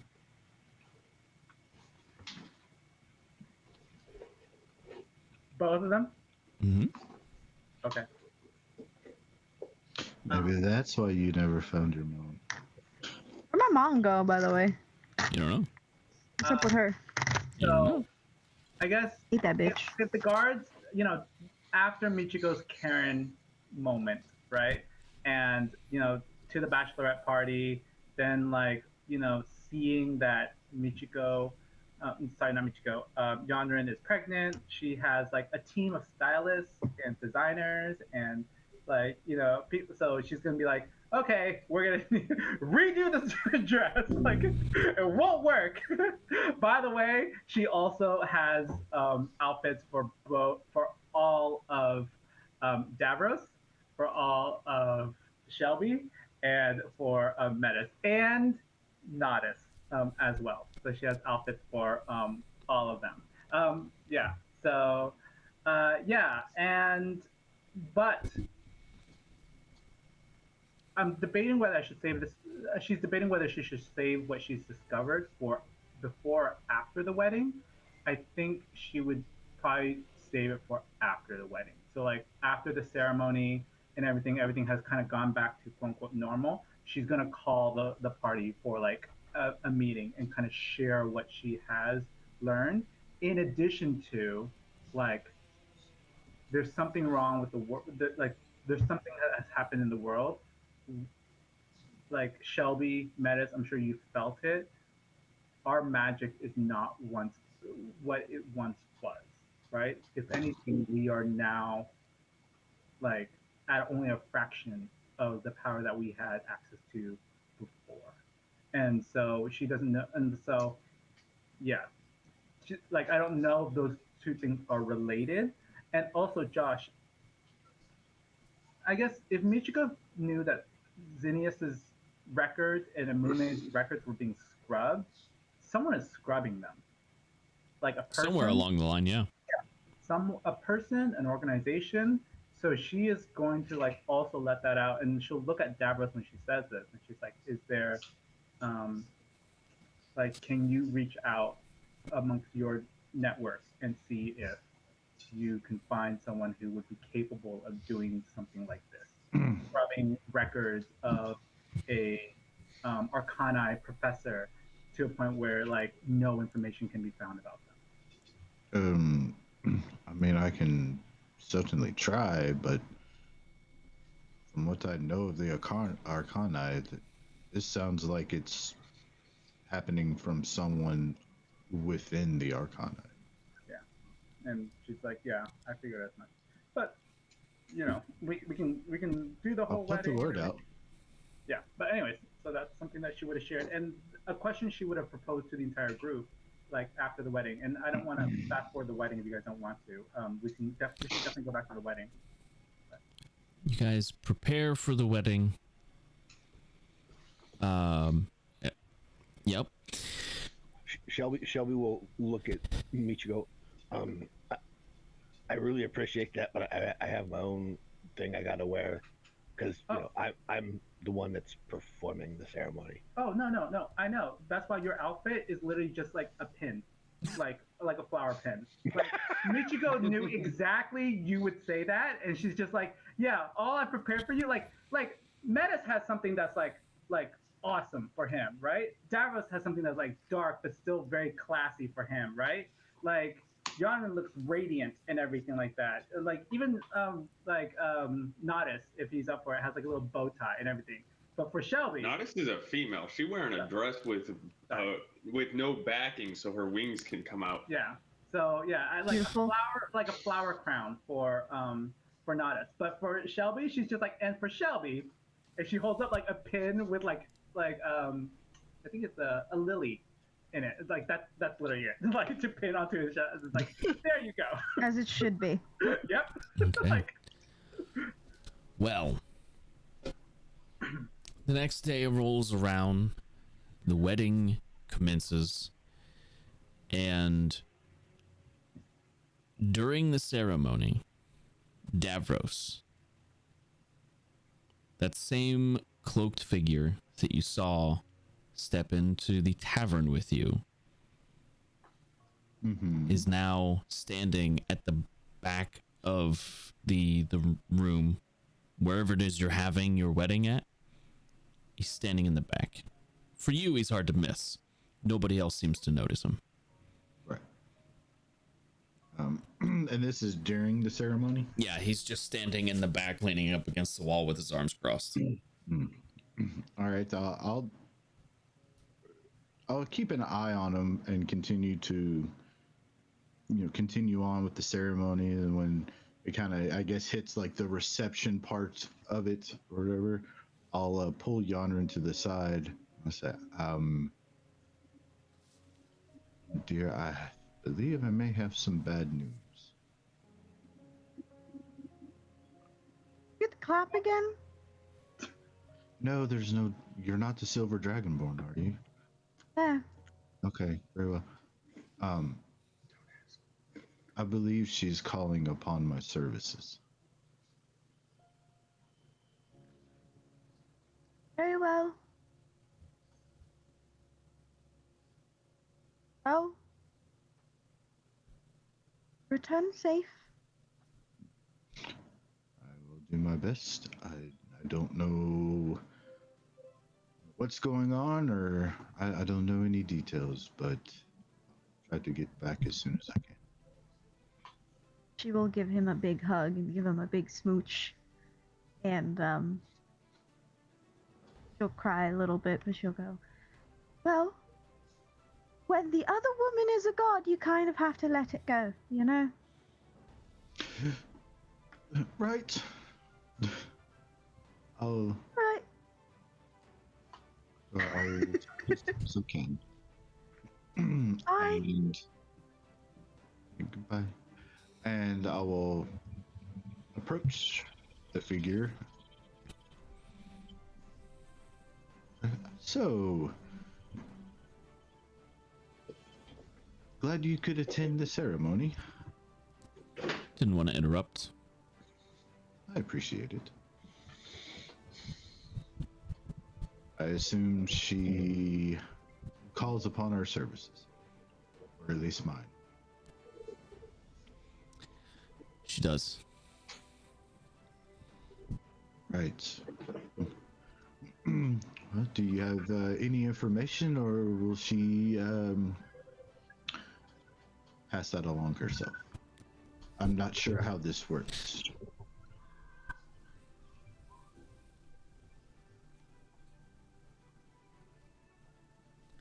I don't know what's going on in my house, but it sounds like bloody murder.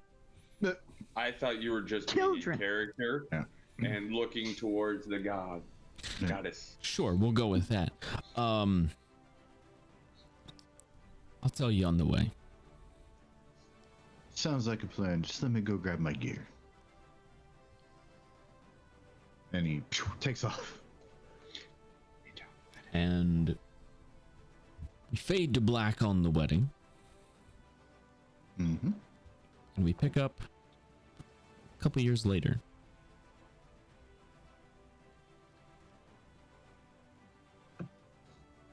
With Yonrin and company. Whoever wants to be with her. I mean, Shelby's not On- leaving the side of On a his ship. friends. Sailing the seas. Little toddler Davros / Yonrin running around. Does the Name? child have a name? A child. Grogu. Child. A child. Roku. And of course, Shelby's always yelling for him to get away from the edge of the boat. Half trident. half elf. Half elf. Quarter half elf. Quarter elf. Quarter elf. Apparently, actually, half elf because Mama of Yonrin is an elf. Mm-hmm. So Half elf, half trident. No. yeah, Yeah. that's annoying. That's a doozy for that child. Does baby have a name? I think we did. No, totally am not looking up into our chat to see if we did. Yeah, no, that's fine. I can't remember if we ever actually came up with names. Never. Well, we'll worry about it then. And Well, this scene repeats itself a number of times over the years. We see Davros and Shelby, Metis, Yonrin, Michiko meeting back up every so often, doing I've something. decided on a name. Oh, good. Yenrin. Yenrin? Yenrin. Yenry? Yenrin. Okay, Yenrin. Davros wasn't there to argue. Yeah. Every so often the party gets back together. Davros returns. You all kind of get back and have a welcoming home party the first couple of times.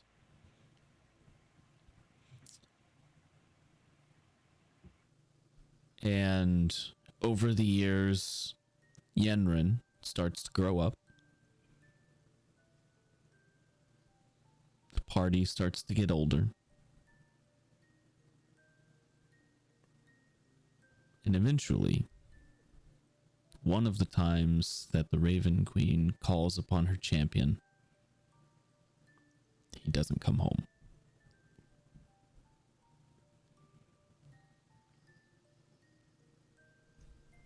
You're unsure as to the nature of what has happened. It was never really communicated to you much what was ever happening on those excursions, the times that Davros got called. But as a chosen of the Raven Queen, the risk was always there. And this is years in the future. One of those times he is called, he does not come back. By this time, you have turned Tomasenstead into a thriving pirate empire. As it should be. But the world feels a little bit more empty without Davros there. Not to mention the fact that if once Shelby hits his 50s, he'll Yeah, settle down. Shelby does eventually settle down. Michiko becomes a worldwide sensational K-pop, Korean pop music star. Just Yeah. right now. Yeah. Does Menace ever come back? After he finds his family, yeah, he comes back. But one of the times when he's gone, he goes out to try to contact the demon that he made the deal with. And he honors that deal with him. A deal that never existed. I think to him it was more of an honor thing. Mm-hmm. Why? That's how Metis goes, anyway. So Yanrin is alone in this castle. Not Shelby alone. settling. She's with Shelby. Her original party sort of scattered. Davros is more than likely dead. Well, I mean, Shelby's living in town, so. Yeah, but it's more of a... You got a kid, and that's all you really have as far as... like... fun and connection to anything. Okay. Well, with that, the curtain closes on our party. What happened in between in those years that we didn't see, we may never know. But there is always the possibility for one-shots. So, we are going to go to break. And when we come back, we are going to be doing the Q&A section of our little show today, with a very special guest, somebody who has only been on the Sanguine Isles one time prior to this, and it was not on this channel. It was a long time ago. And he killed me. And he killed Gary's character, which I took great pride in. He did too. Yeah, I bet. With that said, we'll be back in 5 to 10 minutes, and then we'll start the Q&A. If you guys watching want to ask questions in chat for the characters or myself, feel free. You can start posting those now if you want. You don't have to. But we'll be back in 5 to 10 minutes. Thank you. Have a nice day. Well done. That's No, up to come you. back. Goodbye. You have to come back. Big enough. No, that's not big enough either. That's more like it. We're delighted to have you with us. To add to your enjoyment, we're all wound up to bowl you over at intermission time with live wire service at our snack bar, where you'll find a tempting variety of favorite foods and beverages. Now it's showtime, folks. And you can be sure it's the best show in town. Your continued patronage is very, very welcome. Who's setting up shop? We got a cleric paladin who's also setting up shop. We're gonna call our consortium Praetor's Haberdashery Consortium. We don't sell hats. Is we don't sell hats part of the name? No, I just thought I'd clarify. I like it better if it was part of the name. Yeah, me too. Oh, That would be very funny. I'm the head of it, so like we could add that to the name. Yeah, we will then. We're gonna have shirts made. I gotta get their portraits all put together, and we're gonna have merchandise. Oh my god! This is gonna be awesome. Praetor's Haberdashery Consortium. Parentheses. We don't sell hats. I would buy one of those shirts. It's intermission. Rise and stretch time. Time to refresh yourself and visit our snack bar. Got a yen for hot popcorn? Your favorite soft drinks are sparkling cold. The juicy Frank sizzling hot. There's delicious coffee, freshly brewed, and all kinds of ice cream and candy to tempt you. Showtime will be announced loud and clear to get you back to your car in time. So stretch your legs. Come to the snack bar now.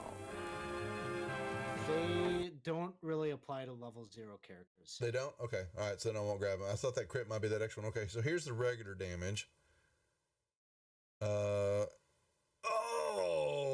say good night, Francis. Oh, that's Chip. Oh. Oh, I'm sorry, Chip. Suck it, Chip. Whoops. I thought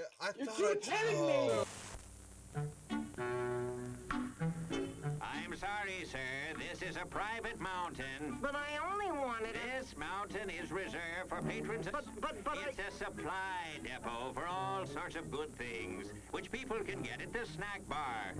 Like soft drinks, candy bars of all kinds, delicious popcorn, and refreshing ice cream treats. But I am a patron. Well, why didn't you say so? Be our guest.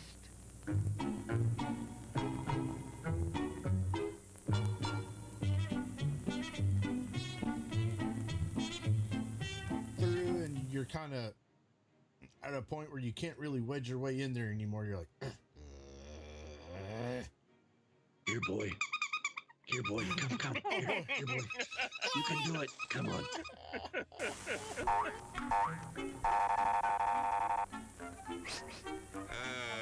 Yes, sir. May I help you? I'd like 2 of those, please. Hot dogs? Yes, sir. And 3 of those, and 1 of those, and 5 bars of these, and a cup of that nice hot liquid. Coffee. Coming right up. Oh, and 2 bags of those peculiar white coffee material. You mean our crunchy popcorn? Shall I wrap that for you, sir? Oh, that's all right. My saucer's just outside. They come from miles to enjoy our intermission.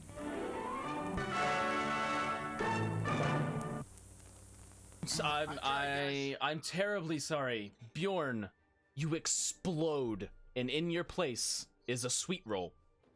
Nice.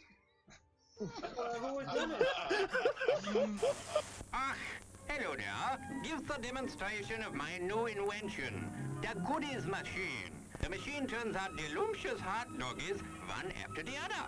And thirst-quenching sodas also. Gives popcorn of the most tasty kind, plain unbuttered. Candy too, crunchy and dandy. Steaming hot coffee and ice cream too. These goodies are at a snack bar just waiting for you.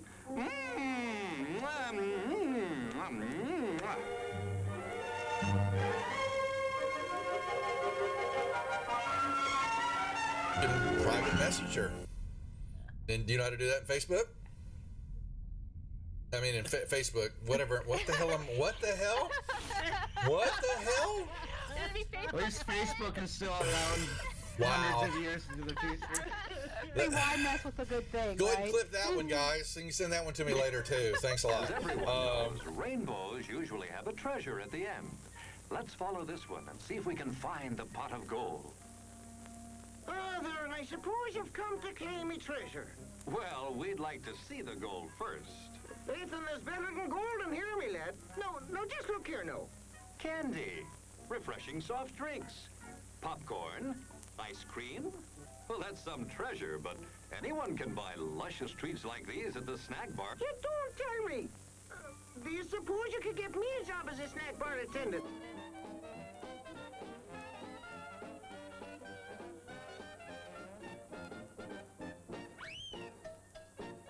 Brass knuckles he's wearing, and the creature just.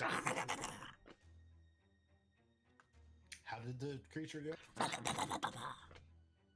One more time? What? One more time? No, that was it.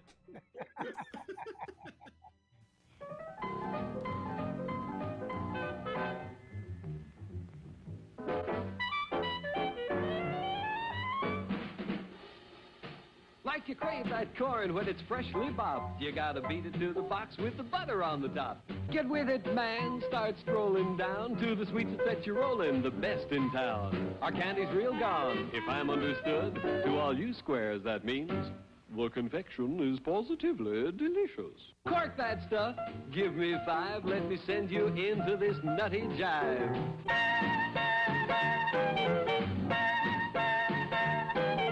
Go, man, go! It ain't very far. Shake it on down to this cool snack bar. Come on, Jill, give us a treat. A friendly pepper-upper with a tasty beat. Drink Dr. Pepper, Dr. Pepper, 'cause it never lets you down. Frosty, man, frosty. People, we might be able to take care of that. I I'm understand. gonna sing the doom song now. Oh, God.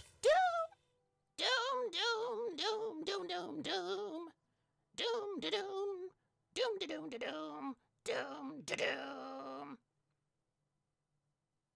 doom, doom, da doom,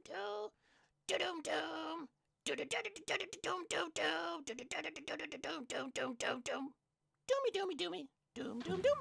The end. Music to the ears of the hungry. The sizzle of a mouth-watering hamburger. Fresh, lean beef, done to a golden brown, couched in a soft bun, and garnished to taste. Man, that's hunger heaven. And you'll feel like you're heaven sent when you get one at our refreshment stand. Happen. Let me see. Is there a deception check for a horse? Does a horse have a? Ooh, it's going for the deception for a horse. Yeah, a horse I has got love it. deception. So the horse goes up, and you see it. It's looking a brief second. It looks at the plant like maybe it's something even tastier, but then it sticks out his tongue and it pulls back, and then it backs up. It's got the sugar cube in its mouth, and its eyes go boing, as his eyes just go, and it starts woo, and it starts bucking, and it just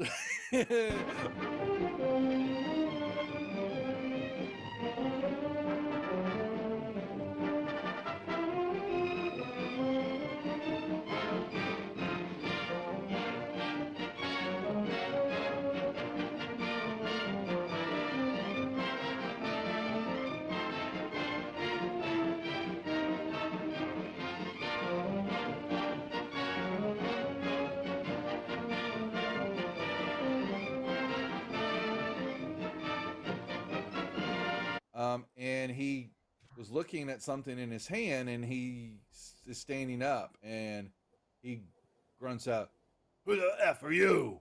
What are you doing here?" Housekeeping? Housekeeping. Oh my god. Your attention, please. All new hotshot electric in-car heaters have been installed for your comfort and convenience. Just insert heater through car window and turn on the switch. When leaving, please turn switch off and replace on speaker post. Warning, high voltage. For your own safety, do not attempt to repair or remove wires. Do not attempt to open heater unit. If you need assistance, please notify the theater box office or concession manager. She had red whelps and... Hey, we're coming back. We're coming back. Okay, this is our We're wrap-up. I need to live. bring up our We're news live. We're live. You guys stop bickering at each other. No. Oh no! All right. He brought me on this mess. So You're in the host's chair now. Bring us in. Oh, folks, they dragged me back to this nightmare. It was such a long time ago on the Dungeon Dwellers Twitch channel. And yes, Josh is right. We killed Gary's character with great joy and glee. Okay? And I felt bad because I didn't take more of them out. Because I got to play the bad guy. If I remember correctly. Yes. Damn soul-sucking dagger. Okay. What's up, folks? Yes, they brought me into this menagerie of individuals to do some Q&A with the group, and I've got some tantalizing and very intellectual questions for you tonight, group, and for the viewers to listen and chime in on if you want to contribute. Because you know what? The more you know, the better prepared you are. But then you wouldn't be around this channel. Okay, so probably true. It's a double-edged sword. So they have had Josh has run 2 seasons of this now. Yay! Season 1 was completely on Dungeon Dwellers, or did you bring some over here? I can't remember. So season 1 was on Dungeon Dwellers. Seasons, I guess 2 and 2.5. Hey, the action. What's up, Sturge? Sturge. Thank you for the raid. The Sturges. 2 and on, seasons 2 and on, we're here on Praetors. There's 2 was just 2.5. There wasn't a third season, was it? It was like a 2.5. It was like a little mini campaign, but it was a continuation of 2. It was pretty much the same characters and everything. And how many of the players are from the first season here in this group? That would be Gary. I'm pointing at Gary. From the very first campaign, Gary. On the Dungeon Dwellers channel. Yeah, that's the only one. Gary's been in all of them. We can't get rid of them. I know. I'm like a bad silver dragonborn. Well, so the group here, you've had a lot going on, and you've plenty of shenanigans. If y'all haven't noticed or watched, and we've got highlights on the YouTube channel, so go check it out. They're all there. They have met some dragons. I believe someone died from a dragon. Got 8. They have destroyed. Was this destroyed a town? Commune? Is that okay? It's all going to point to Dan because that's just Dan. Yeah. Dan's first game of the channel, he set the forest on fire, and then I took away teleportation magic. It's just all my fault. Okay, and then we've had Davros, which I believe was Jeff's character, died, right? And they've been to hell. Yeah. Would you believe, folks? Okay. So for all the players, we'll start with Gary because it always starts with Gary, and it usually ends with Gary. Okay. What one moment from the campaign is a highlight for you?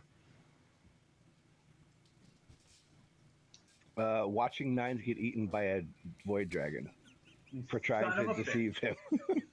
Son of a bitch. It was a good moment. I mean, he shed a tear. Highlight for everybody. Okay, that's right. It was kind of funny. No. Because I believe they talked about what came out of the dragon too. What about you, Jay?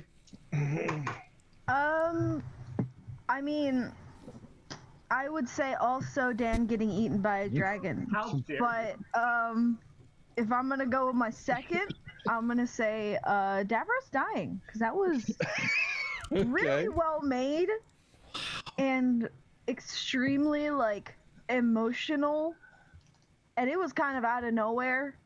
So like it was really good. So Okay. props. And Death. like props. Death has a running theme here, folks, if you haven't noticed already. Okay. So, John, what about you? The Goose Hydra. The Goose Hydra was my favorite, even if I got That's where honks came from. Yeah, the honks showed up then. Yeah, I do remember that. This big token that showed up on the map. That's true. Okay. Jeffrey. As far as the I guess 1.5 campaign that this was, being the only original party member is kind of cool. I would say from a I guess a character player standpoint, any of the 2 or 3 times I actually got to use my assassinate feature was pretty sweet. On the mind player? Dan, other than your death, what else? I could say when Malroy was killed like 9 times, it turned into a cat and then killed again. But that's gonna be my answer. But in all honesty, my favorite moment of the campaign was I have to go with what Jay said when Davros was his soul was trapped into the soul-stealing sucking dagger at the end of season 1. That came out of nowhere, and the letter that he left behind for Yanren, oh my god, so like well written and like brought me to tears. So like that I think was the highlight. So emotional, so good. Josh, what about you as DM? Oh man, it's hard to pick one moment from a from well, the ending's my no, I'm kidding. It's hard to pick a campaign, a moment from a campaign or a series of campaigns you've been running for. It's been 3 years for me now that I've developed this world and then have been running stuff in it. Oh man, Davros's death is up there. The way Nines died is up there just because it was just so abrupt. I don't want to say it was my favorite. Character death is not often you come by character death in a D&D 5e campaign. It doesn't happen as much as it used to in older editions of the game. True. So those are normally in roleplay heavy games very pivotal moments. So but I do have a favorite, and that is when I brought Mech⁴ back to play Zalbia. brought her back. For those of you who have seen the first campaign or are from the Dungeon Dwellers crew, Mech⁴ played a wizard, a time wizard, and I was able to get her to come back for a couple of sessions and play her character again. Being a time wizard, I was able to close up and with a neat little bow, a little time loop thread that I had put into the first campaign, and I finally got to tie that up with this group. So it was a lot of fun. Michelle's Discord nickname is Geeky Lady. Geeky Lady, that's right. Yeah. So just make sure if anybody trying to figure out who that is. Well, then let's flip the coin now. So the party has created some problems in the world. Mainly, I think we have the destruction of the town. Well, I said party, not just you. Okay, this time it's not all about you, Dan. Okay, but moments that happened that you wanted it to work out a little bit differently. So we'll start backwards. We'll go with Dan. If you had a do-over, what would you have done differently in a moment in the campaign? I think I would have I would have gotten the riddle at the Temple of Doors for Nines correct, because at the time he just lost his parents, and then the riddle was pretty simple looking back on it. I think I just overthought it like I normally do, and the wrong answer therefore was denied a wish spell to bring back my dead mothers. So that was something I was like, I could have totally done that, and I didn't. So I think that would be my biggest, like, if I had a do-over, and there were a lot of mistakes. Like, I could have said Nines dying and everything, but I think that was my Nines attacking the guard and starting this whole mess. Yeah, like a lot of mistakes, but that was one that I kind of wish I had a do-over for. Jeffrey? I would say the dice rolls of every boss battle we had over the 2 seasons of this portion of the campaign, because it was terrible every single time. Other than that, that's the Fantasy Grounds dice mod. We know what that is. Oh, so that Josh has. He won't share. Yeah, no, I hack. Yeah, he hacked it. As much as I would say probably Davros's friend Heslin getting their brain eaten by the intellect devourer. Okay, John.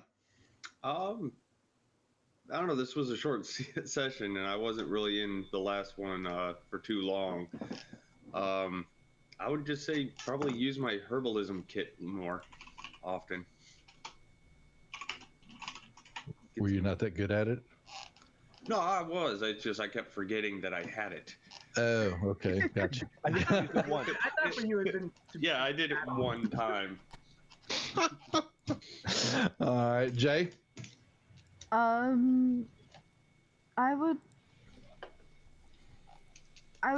also say Heslin getting murdered, like getting their brain eaten, because had I moved like 5 feet to the side, like it was the difference of like just deciding to move just a little bit further, and I could have avoided that character death.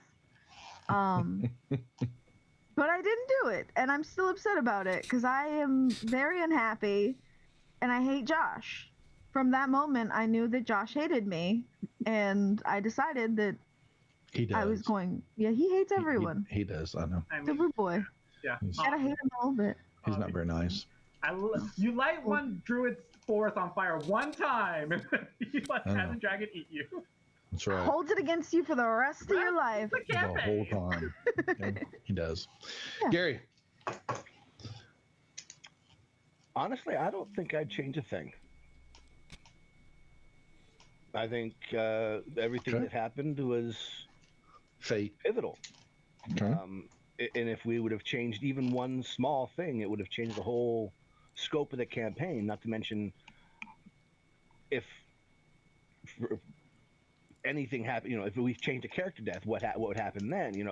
So it would change like the whole dynamic. I wouldn't change anything. Okay. Well, then, so a couple of questions there.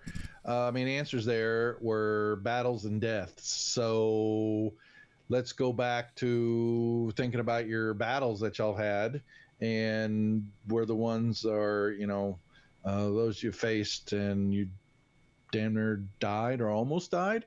A lot of that. Which ones? Yeah, which ones were the ones where you were going, oh shit, we're completely doomed? Anyone got? Everyone that Josh made. Yep. There was never a moment. When I say the dice rolls were terrible, it was like for sessions, like we would just be cleaning house with dice rolls. As soon as we got into the water temple, we couldn't roll above a 9 to save our lives. Yeah. It was terrible. Was the water temple with a demon that was like taking the form of a dragon, right? Is that like Yeah. Yep. So for me, that battle and the more recent battle that we had against the Duke and everything, those 2 battles were very because I remember at a point I was just like, we may not survive this. Davros again was rolling just super like poorly, and yeah, like I think several of us went down that fight. In the three Duke of us fight? went. 3, yeah. Yeah, three of us went down. And I was just like, oh, like this is bad. Yeah. Any boss battle that we ever had, I feel like either Josh had the mod on or something happened. He likes to exert his dominance. That's what it is. Yeah, anytime, like even when we had advantage or remembered that we had advantage, we were like, oh yes, a shot. It's like you got a 5 your first roll, and then you roll again, and you're like, that's another 5. How is this? This is not possible. And as a fighter, that was real frustrating because I have 2 things I can do. I can hit and I can run, and that's all I got. Should have a lot of running in. John, Jay, Gary. Gary, anything? Your battles. Out of all the battles that I felt were the scariest, had to have been the Mind Flayer Mother Brain, where everybody was getting infected with tadpoles. I avoided it. Yay. I avoided it. I loved that fight. I loved it, but it terrified me because I knew what would happen, and I didn't have the ability to remove the tadpoles until after the fight when we leveled up. Yep. So Zalbia was against us, right? Yeah. Yeah, that was the fight. That was the fight that Zalbia was like fighting you guys. Yeah. Yeah, that was that. By fighting, you mean kicking our asses? Oh yeah, right? 100%. That's what you mean? Zalbia was mopping the floor with you guys. Yeah, that was the biggest. That was probably the most, for me, the scariest fight. Yeah. 1, because we were fighting Zalbia, and 2, we were fighting a damn illithid Mother Brain and getting tadpoled all over the place. Elder Brain. Oh, same difference. Yeah. Well, had some oh crap element to it, but I still think the Water Temple one was the first oh shit type deal, because it was basically down to, I think it was Davros and Nines were the last 2 up, and Nines was in rough shape, had no more like spell casting capabilities. Davros is running for his life, trying to stay away from this thing while shooting it from afar. And we were on 2 failed death saves. We were much lower level too, so yeah, it was rough. Well, I understand that. That's the sadness there, because I'm sure everybody here, it's watching, is sad to know that this campaign is ending. Because you guys have been playing together for so long. So what storylines have been established that you guys as a group, or individuals didn't get to explore, and maybe something that you'd want to continue on if the campaign was still going on. So we'll start with Dan. What would you like your character and the storyline would you like to keep going on and working on, Dan, to better yourself? It is a great question. I would like to explore the storyline of basically the Void Dragons and how to bring back teleportation magic, how that if there's something that we could do to kind of bring back teleportation magic to this world, because it was also kind of my fault that it went away. So like I was fault. Like literally always my fault. Like I think I was like with friends like me who needs enemies, right? That was very much like. So yeah, I would like to explore the Void Dragons and like how that came to be resolved. Who's next? Jay? Yeah. I was totally prepared. I think everyone here would have wanted to like explore their backstories a little bit. We sort of wrote our backstories a whole bunch, and even though we touched on some things, I feel like we would have all wanted to sort of explore it and delve into it a little deeper. I just wanted, me specifically, is just because me specifically, Shush. Me specifically is just because I wanted to explore Yanrin's like lineage and where she came from and how she got onto the material plane if there's no sort of teleportation. But other than that, I think I'd want to explore the King's Crown, I believe it's called. I don't remember what it's called. But Davros's organization, like how deep it runs within this world. Because it seems that it was like this big thing, but we never really saw it a whole bunch. Which I guess is the point, but I would have still liked to see it. It's fine. But yeah. Who's next, gentlemen? I mean, for Shelby, mine's pretty quick. That'll be a first. What? I know, right? I would have liked to have explored to find out the reason why he chose to no longer be a void dragon.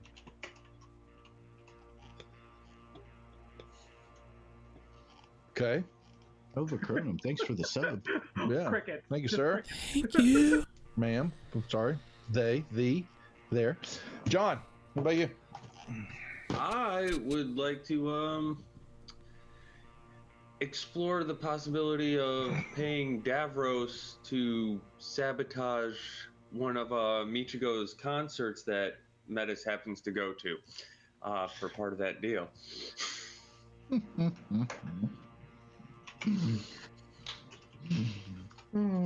Jeffrey? Well, there was a lot of things we kind of hinted on within the world that I wish we would have been able to explore more, like eventually making our way back up to Komen after the Making our way was restored to deal with some of the things that had started going on there before we got whisked away on the ship. I wish we could have somehow, some way explored more of, I guess, some parts of Heslin's story. But as far as the character goes, what actually happened to his parents and what the deal with the little doppelganger child thing was, and the connection with the I guess the emperor of that area or whatever it was. I can't remember because other people put like elegant backstories together. I threw together about the minimum page requirement that Josh asked with just the with just the pertinent information, like where he came from, how he came to be in Komen, and so on and so forth. Just the basic information, and I sent it to Josh, and he's like, "This doesn't really give me a whole lot to work with." And I said, "No, it gives you everything to work with. Surprise me." Interesting. So when we got to that point in Penidin, I did not know what to expect because I didn't know. All right. Well, that's fair enough. Well, what I'm hearing, and I think the viewers and the players will agree, that Josh did a phenomenal job at fleshing out the details of this setting. So from the environment to the lore to the NPCs, I want to know from each one of you, what NPC did you really, really care for, like, and, found most memorable that Josh created in this campaign? Larry, obviously. These are wonderful questions. I just want to say. Like, Doug, you're like, the way you're tying these together is just so masterful. Just so good. It's almost like I had a script, but I don't. I mean, yeah. Good job. I'd say Larry, but not actually, but definitely Larry. Larry. What was my character's name, Josh, way back then? Dear Lord. Oh, he hit a softball and he fouled out there. Because that's the most memorable. Let's just get real. When I show up. Crickets. Give me 5 minutes. I'll pull up my notes. Yeah. What about the rest of you? Well, I'm harassing. We have Larry. I don't know if like is the correct term, but I definitely want to explore the Dragonborn who betrayed us, and like what her thought process was, right? Because she's all about being like honorable, but then she ended up working for the bad guy, right? So it's just like what's going on there? Yeah. I want to amend mine. I'm gonna say Isabel. Isabel. Yeah. She is the best. Yeah. She's wonderful. Yeah. It's true. Make sure I wasn't muted. It's true. Isabel is great. Mm-hmm. For me especially, because I don't have to talk a whole lot. No, Isabel, now you do. Now I do. Now as well. Oh, his questions are coming. They're down on the list, so we got some questions. Yeah, Isabel is mute, so or was, so. NPC. I hate to go this direction, but Little Davros. I would like to figure out why he was in the coffin and what the hell the dagger in the chest meant with the writing on it. You and me both. So, I mean, that's one of the NPCs. That's one of the NPCs that I found that grabbed me and was like, I want to know where he's going, what he's doing, which is why Shelby was looking in on him. For me, I mean, Larry was pretty fun. You know, a bone devil in hell named Larry was pretty funny. The I guess Child Davros, when we pulled him out of the coffin thing, was memorable too, because Josh threw me that curveball with no notice. Like, here, role play 2 characters. Poof, there you go. I was like, okay. And so that was pretty fun. But honestly, like a lot of the NPCs were well thought out and fairly memorable. One of my favorites, I guess, from season 1 had to have been the well, when we killed almost all of the Sanguine House party. Yeah. That was pretty fun. Who was the guy that we took with us to the Temple of Doors? Cleaver. He was our warforged. I remember him and I loved him, but he died, and I couldn't figure out how to bring him back. Cleaver was great. I like Cleaver. Cleaver was fun. Even though he was only in for a small little bit, and all he did was make us pick a few cards, I gotta go with Loki. Oh yeah. I wanted more interaction with Loki. I even tried to figure out how to pray to him, but I got nothing. Okay. Well, he was sent by the Elhammer after all. So. I figure for a group called Chaos Inc., it was required of me almost to introduce you to a god of chaos. I mean, that's fitting. Yeah. What were yours, Josh? Favorite NPCs and characters, you know, favorite of your creations from your wicked mind, Josh. Oh boy. So I never gave him a name. Or at least it's not in my notes. But the stable master around the towns, it was always the same guy. It didn't matter what stable they went to, it was always the same guy, and it was always the same stable. So he had a magical stable set up, and it was just the same guy every time. So when they went from one stable to another looking for more horses in the same town, they just ran into the same dude. And I thought it was funny. Yeah. We never could figure out how he was getting around because teleportation magic was illegal. Yeah. Which I found was hilarious. Yeah. I still say it's just a bunch of twins just in each town. It's not. Yeah. Do you want to know what it was? What? Yeah, kind of. There's a spell called Clone. Simulacrum. Simulacrum, clone. Yeah, there's a bunch of different ways he could have done it, but yeah. Nice. I will say that I would have liked to have met Zyverad too at one point in time. Yeah, Zyverad was always kind of lurking in the back as a possibility that you guys would kind of meet him, but given what he is, if you guys met him, you would have died probably. Like that's a TPK encounter, like easy for your party I was your talking level. like later on down the line. Like, Oh, you know, yeah. If we higher kept level, playing yeah. to like level 20 or something, sure. Yeah. Olak Sanju. Duff, that was your character's name.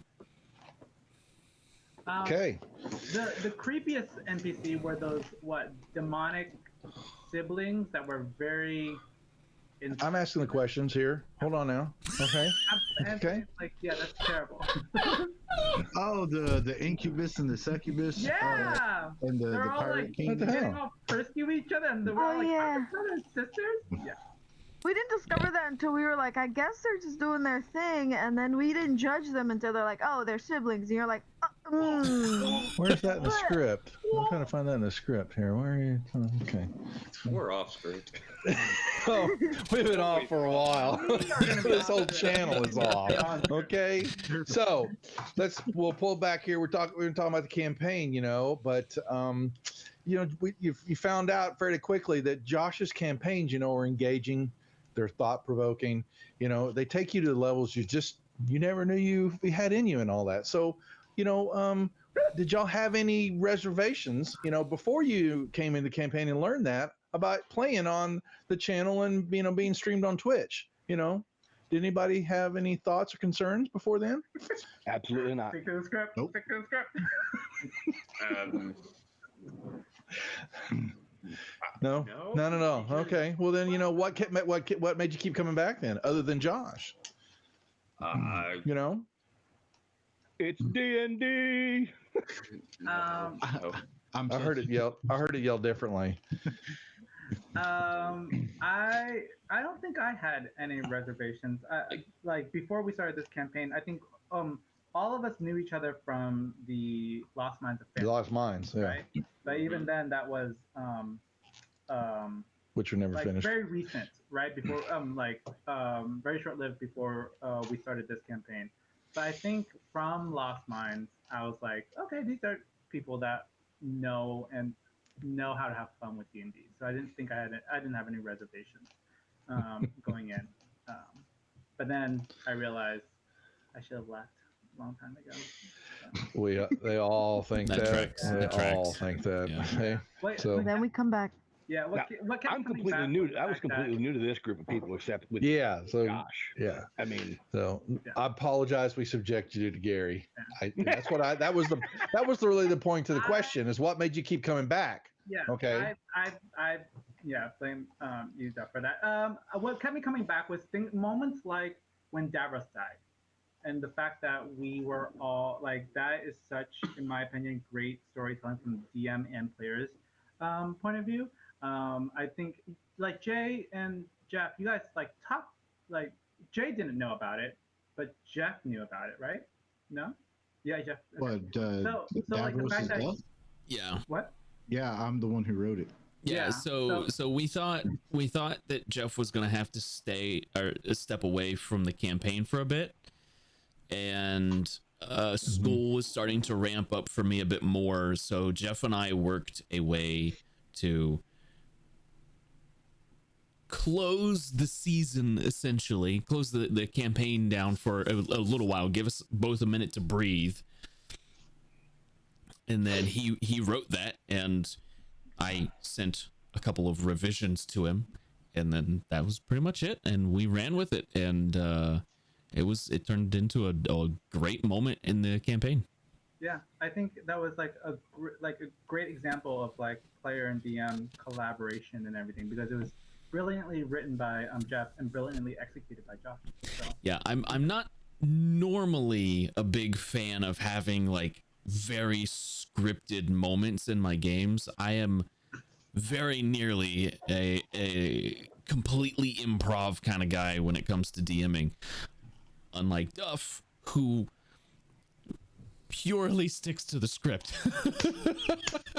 Only script for Duff. Yeah. Stick to the script. Yeah, so we have very different DMing styles, but I really liked it. I thought it was great. It was a lot of fun to do. We made Jay cry, and Oh, sorry. Anytime we bring this up, I gotta say I hate you two. I hope you both step on a Lego. Continue. I have D4s scattered around my office. I don't do Legos. I hope you step on all of them at once. Yeah, we love you too, Jay. Yeah, we do. Help me. But No. honestly, what kept me coming back was just the pure what shenanigans are we gonna pull next, and what is somebody gonna say that I can immediately pawn off of. I got you. Yeah. The worst part of the campaign for me was Gary's buns. Gary's buns. Go ahead, Jay.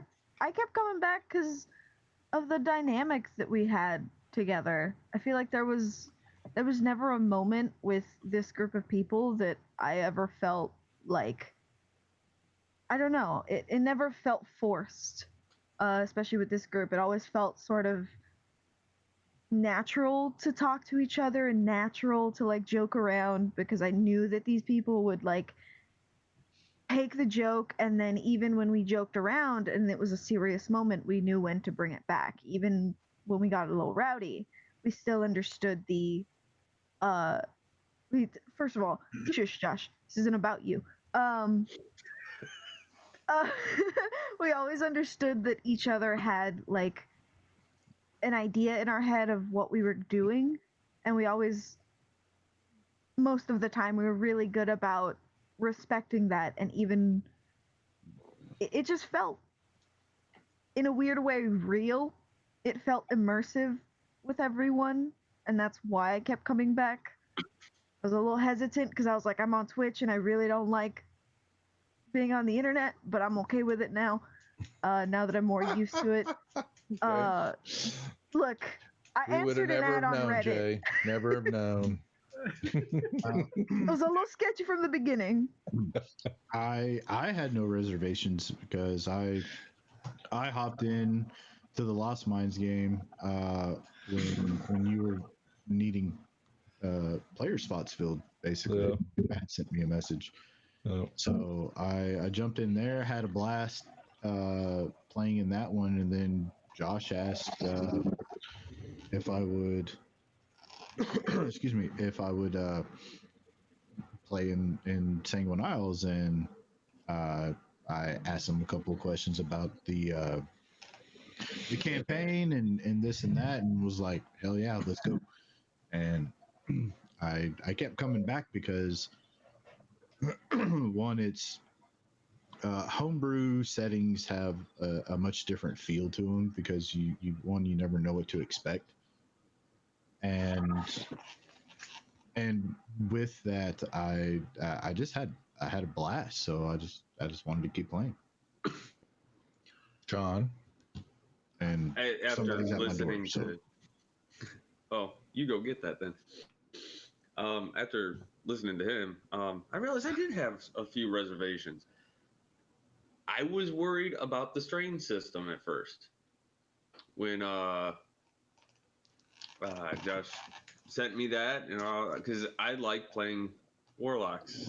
I don't know why, I just do, and I was a little hesitant on that. But like I said, or like Jay said, this is a good group of people. We got good players who work off each other and fun to play with, as well as a fun DM. So gave it a shot, and here we are. Gary, did you answer already? Yeah. You did? Okay. Yeah. I should have known. That's it. Okay. Just making sure when everybody get their time, so everybody get their camera time, because I'll get yelled at. Okay. My fault. How many of you lost a character? Had to re-roll another one?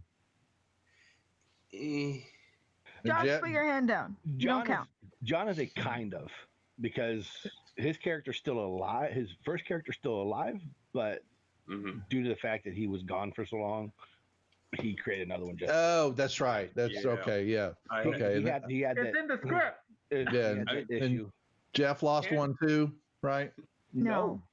Jeff is the original. He is OG. Davros first has been party. here the whole time. Don't let him get away with that shit, please. Kill him. I tried. Okay. Okay. Technically, it's a different body, though.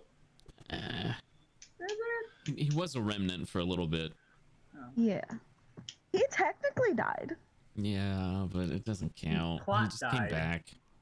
Yeah, he said re-rolled character, so. Yeah, re-roll. Yeah, well, I'm just wondering how many lost characters, because you're talking about we have the character generation process with Josh as the DM when this thing went on game, and we just want to know how engaging that was with each of y'all. You know, did you enjoy it? Did y'all chat with each other when y'all were rolling up your new characters about what was best for the group or how to screw with Josh? Because that's what I would have done. But you know, what was it like, you know, losing a character and then having to bring up another one in the game? I'll start first since mine was the first death.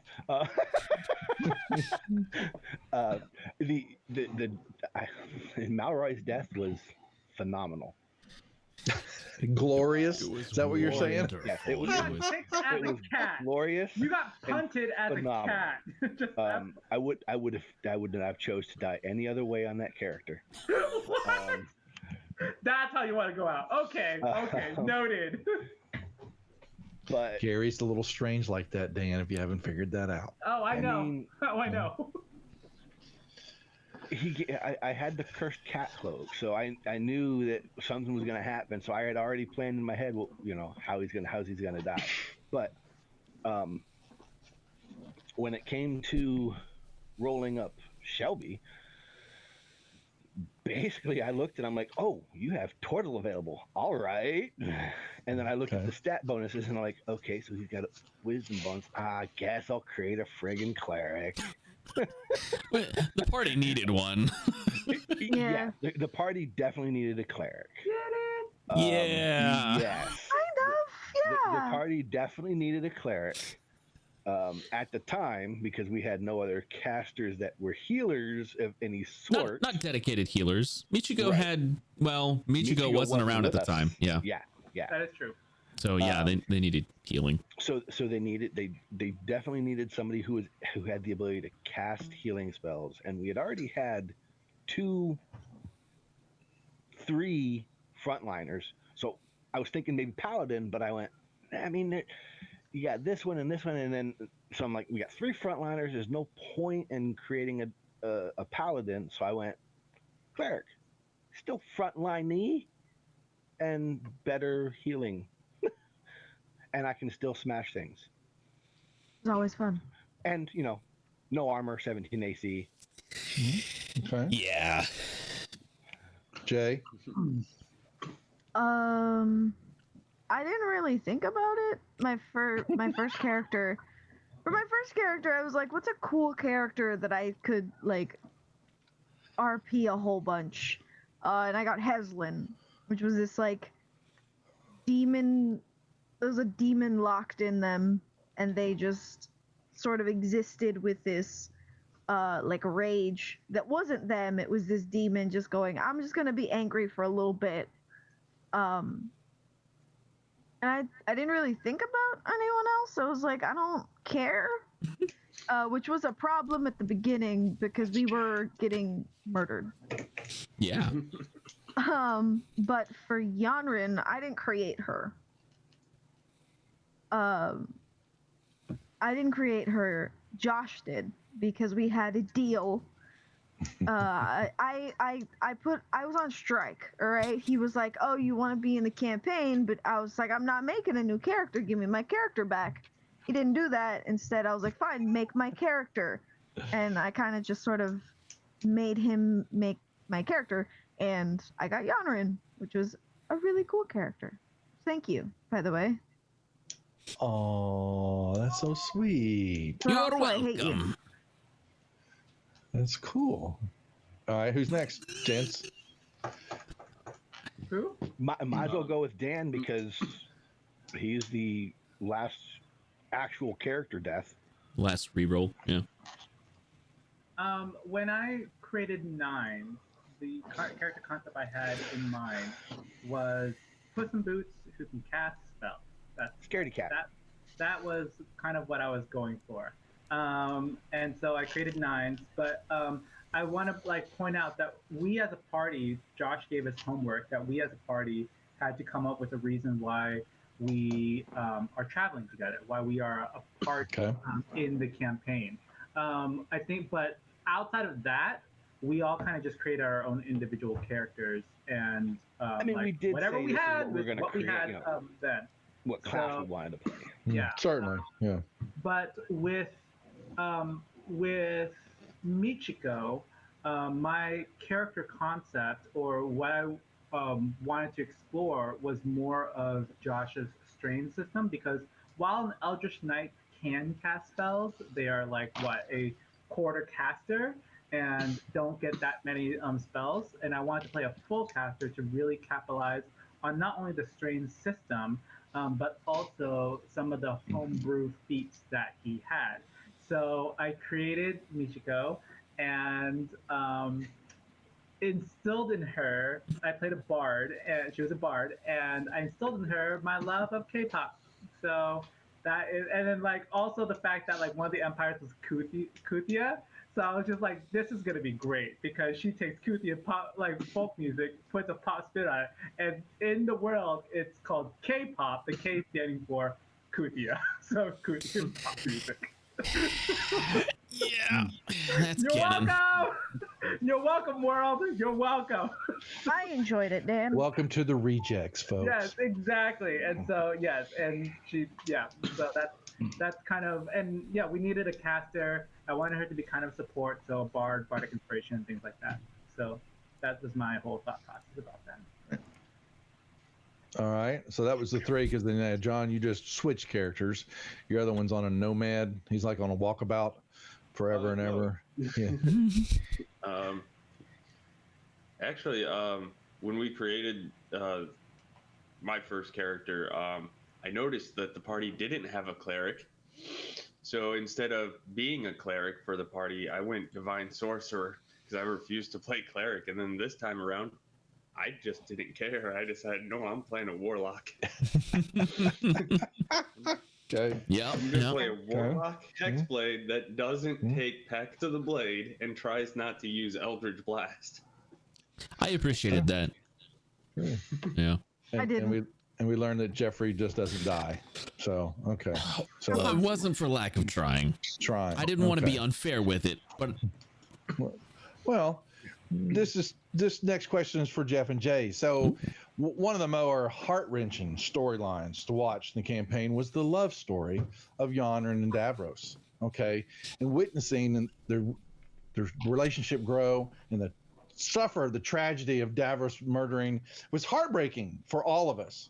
And I just want to know, how did that idea of the two of them becoming lovers start? Where did that take y'all both? You know, not only your relationship in the game, but relationship as friends here on the streaming on the channel and all that.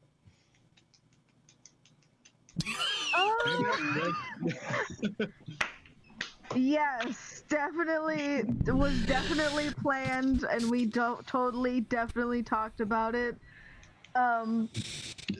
Isn't it shark bait? I have got it together here. Okay. I think there was a moment where our characters sort of bickered a whole bunch. No. And in the beginning, it was a lot of moments, but in the beginning it was just this.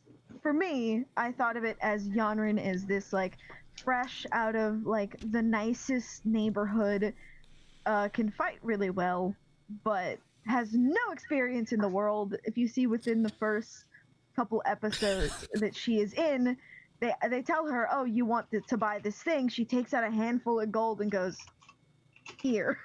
I don't know how much this costs, so here's a bunch of money. And I think bickering with Davros was, in my head, sort of her way of connecting with someone, and he was the first person that bickered back. And it just sort of budded from there for me. I don't know about Jeff. What about you? Show us your heart. What do you feel? Well, Davros and Heslin, like we kind of wrote portions Their friendship, our backstories as they became friends. So those two knew each other. And all of that. They had some history together. And then Heslin dies in battle, and then Yonrin comes into the fray, and Davros is a little kind of, I don't want to say disconnected, but he watched his friend, get their brain eaten, and then had to kill their friend. So that was kind of weighing on him, and from that point on, because I believe we went from there to the town that worshipped one of the evil gods that had like the big tree with the funny dwarf. Yeah. Whoa. And who is that? Whoa. It's feedback coming through. When other people talk, when Jeff talks, it does that. Holy moly! God, that about brought me out of my chair. I don't know what it is. Jeez. I don't know. Jeffrey. Okay, sorry. Continue, sir. But it was around that time that Yonrin just kept like nagging at Davros, and he eventually just had enough of it and just looked at her. It was like, look, you do realize we're not the bad guys here, right? Just because you don't understand how some of us accomplish things and how we do things doesn't mean that you're right and we're wrong. So you need to learn your shit before you start, passing judgment. And then I think from that point on, like Jay kind of brought up the idea of kind of going down that path, and I was like, sure. Seemed like a natural progression of their like initial like headbutting. And I think there was a moment when I think it was after we were getting to the Pirate Islands. Davros was on the ground. He looked like he was dead. Oh, from the beach. Yeah, and Yonrin just gave him a big ol' hug. And then there was a moment where I think I messaged Jeff and I said, I think this is it. I think we gotta, if we're gonna pull this thread, we gotta do it now. And he's like, let's do it. And then she planted a big old smooch on him. And then it sort of went from there.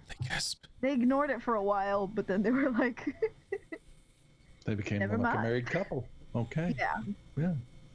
Okay. Well, then that's the outer stuff. But what secrets, like each of y'all's characters, do you have a secret that was never discovered or never revealed in the game? I believe most of Davros's was actually explored once we got to Pinedin. Yep, most of it was. Yeah, there's still some unresolved stuff there, but most of Davros. I'm coming to you, is, Josh. I'm coming to you. Just okay. This is for characters. You'll have your moment. Piggybacking on Jeff. It's no problem. He told you to if Shelby shush. has any secrets that haven't been unveiled yet, that's all on Josh. Gotta rule this group, because I have no backstory for Shelby. It evolved organically as we were playing. It's like Gary's life. Yeah, pretty much. Something would happen, and I'm like, ooh, here's a good idea, and I'd send it to Josh, and I'd wait for his approval. Like the whole fact of Shelby being a void dragon that was no longer a void dragon. That happened organically, and I'm like, so then I just type it out, and he's like, I'll get back to you on that. And then sprung it on me like 3 sessions later. So Sorry? The only thing I know that of Shelby is that he was a former cultist, and he was out to destroy the cults that he was part of because he knew what they were doing. John? Yeah, there's 2 things that haven't been revealed about Metis. One, Metis's full real name is Mordecai Alfredo Lorenzo V, which, if you watch I knew it was going to be. I knew it. Minds of Palin, I can never pronounce that. That's it. That was my character's name. Okay. All right. And the other thing is that my patron was actually Nodis. Oh. Oh. Well, sort of. It was my patron's body in this plane, kind of thing. Okay. But yeah. That's cool. Jay, anything from your character? Most of their backstory.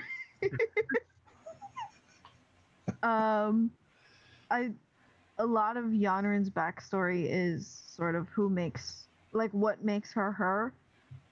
She lived on this small island off the coast of Ephra. She was a murderer, basically. Pirates would come to the island to take what was there, and to her, she was the only line of defense for these people. So she just took to killing. There was no real that was it. It's just she's super nice, she's super sweet, but in the end she is a murderer, and those vines that sort of started climbing up her when she first came to the the world, she had these vines that were sort of eating her, and those started when she started killing people, sort of like this disease. I don't know anything about her parents, so that's a Josh thing. I'll ask him in a second for you. Yeah, please, thank you. And the vines Thank you, Duff. were no longer there. And then the vines were no longer there. Sorry. Dan, My do you knees, have a though. secret that you're keeping from the group? Yes. Michiko actually has 5 older brothers that are in a rock band, and The K-pop band? No, it's actually like a rock band, right? Okay. And they highly disapprove of, like everyone else in the world, disapproves of her music. They think like pop is trash, and like you're just being like a shallow pop star, and all the same criticisms that you guys had about it was like a metal band, and all the same criticisms that you guys had about her music was like echoed in from her family, just echoes of what her family has already told her. But she has, I came up with a story of how like basically she has to win a musical competition to save her like parents or like save her family in a weird sort of way, but then that also pitted her against her brothers who were like looking down, and they were coming up with like some kind of deal with her that would essentially take her out of her K-pop music and like put her into like a metal band, which would have been really interesting. But also the other secret that she had, which wasn't really explored, was the fact that Skullgak Goldgrip is a dwarven like ranger that she kind of pissed off, and when Yonrin failed the jousting challenge, she was supposed to be wed to this guy. So basically, the Duke would like declared that she has to marry him, and that was his demand for reparations for her bad mouthing him, so that he would in a way control her music, because one of Michiko's ideals was like freedom and the freedom to express yourself in any way, shape, or form that you want, and he was going to force her to be his wife so that he could essentially cap that, right, and control how she expressed herself, or and like basically make her stop doing music, or that kind of stuff. And so when Yonrin lost that, it was just like, I don't think the party really understood the gravity of like this was a lot worse, and this is why she was also going to find the Duke's decree, and she's taking like lengths to kind of get out of it, because it would have just been another form of enslavement for her. And when we first met Michiko, she was a slave, and so. Well, we just had this Facebook post from Anon user 555. Dan, when are you going to create a character who isn't just terrible, like in every aspect, just not terrible? I When that will be never. My characters are always going to be terrible, and they will be terrible for any campaign that I join. So never. There you go, a non-user. Thank you for that engaging question. To Gary, what was your favorite pun throughout the campaign? Was it just said tonight, or was there even one deeper that came from the bowels of the darkness of your mind?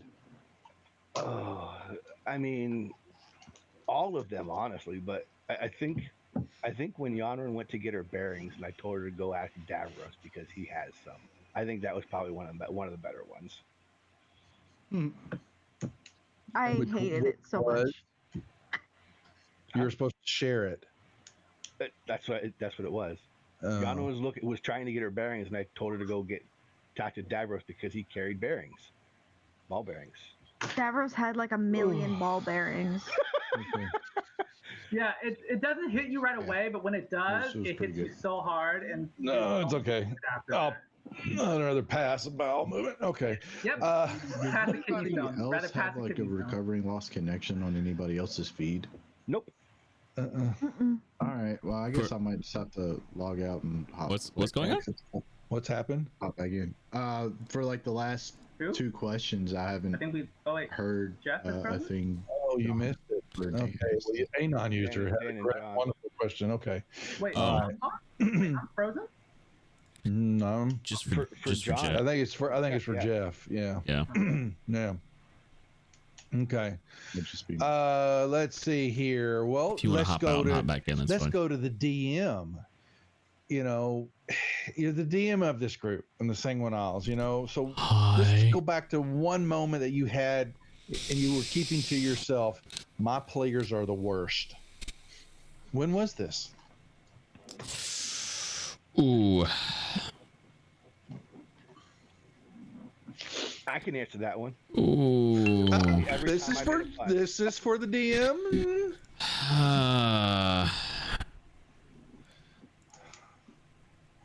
I don't know if I have any one We got one per game. moment. Come on.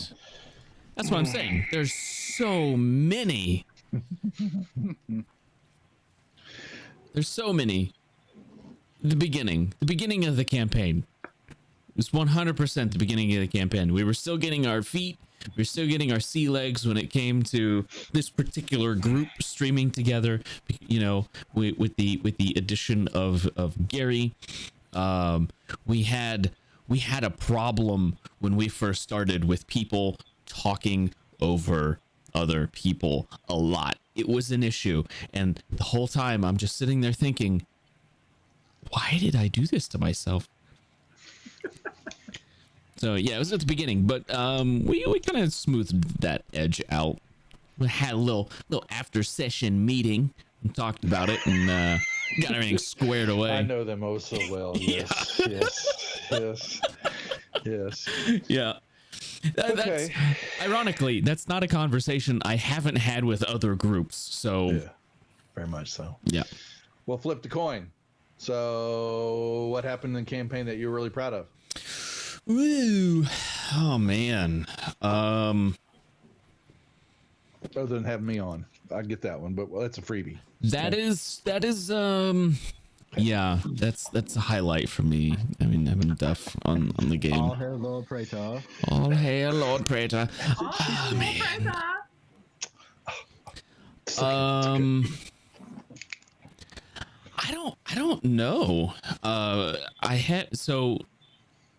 I don't know if a lot of other DMs get this, but when I run games, I always wonder to myself, why do these people keep coming back to this? I have imposter syndrome a lot. Every single night. I have imposter syndrome so much when it comes to this sort of thing. I don't understand it.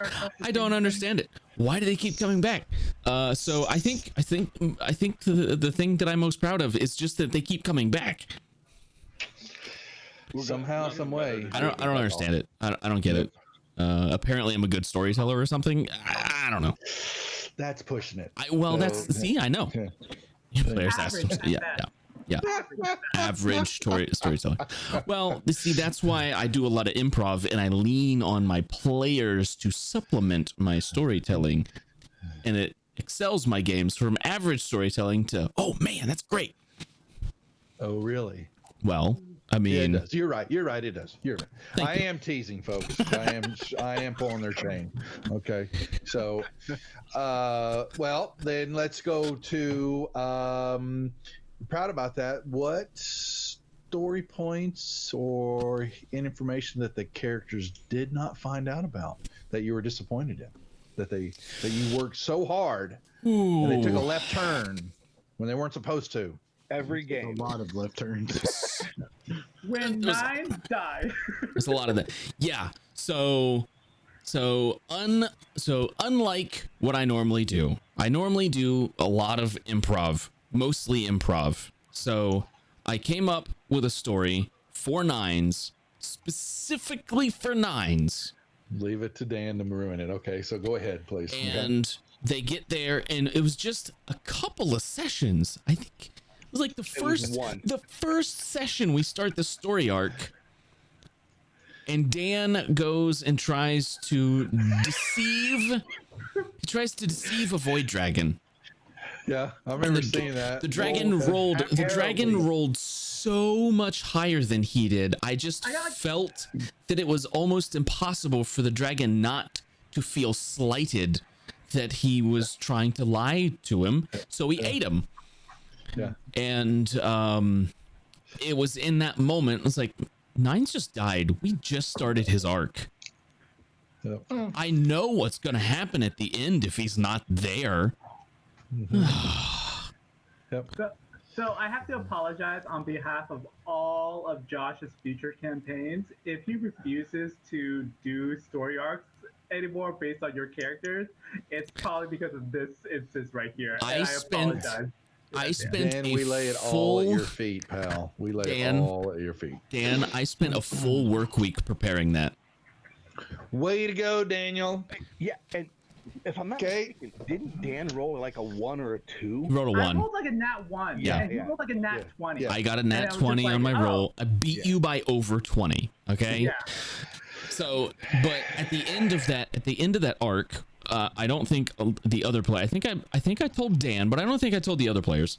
At the end of that arc, the Pirate King, or Alan Seawhistle, was going to proposition Nines to fight by his side in order to save his family. Switch sides to save your parents, essentially, is what he was going to do. And that fight would have been much harder if Nines was there, because I do believe fully 100% that Nines would have done it. Oh yeah, I believe that too. I think we talked about this, Dan, that you had said that you would have switched sides to save your character's parents. And I completely understand it, and that's why I did it. And then you went and got yourself fucking killed. Again, to all of Josh's future campaigns, I do apologize if he never wants to do anything around your character. I remember. Yeah, sorry. I remember the end of that session where he got 8, we ended, and then everyone sat quietly for a good 5 minutes, and then I remember if it was like Jeff or Josh, but one of them said something along the lines of like, that was a waste of fucking time. I couldn't fathom creating an entire story and then having it all just crumble. Well, you guys kept pushing through it, which was cool. I appreciate you guys kept tugging on that string, and some other cool stuff came about because of it, like Yanran turning into kind of a pirate queen. Essentially, you run a whole city now. So, like, if that didn't happen, that wouldn't have happened. So it spawned other plot points, other arcs. Yeah. And I think the one bad thing that came out of it is everybody's ears hurt after we've met Michigo, because she's always singing. Yeah. I'm sure. Yeah. Love you, Dan. I had mixed feelings about how we introduced Michigo as well, because like they're pirates. They don't care if they have slaves and forced labor and that sort of thing. But like me as a person was like, I don't like that. It's not that's not cool. I guess it's okay for using it as a story, but like people that look like me got a bad history with this. So you're right. Got you. Well, like she's in like an Asian looking ASMR, so it's just like, wow, Josh, really? I know, wow. I know. Hey, you did it. We've got another question here from Facebook from Anon user 773. Dan, would you rather marry the short guy from the duel or the Goose Hydra? As Michiko, she would probably. Goose Hydra was pretty threatening, and with that comes a lot of power. So, like, probably go with the Goose Hydra. Like, the Ranger was just a short Ranger and like had a little bow. So. You got a problem with short people? That's what you're saying?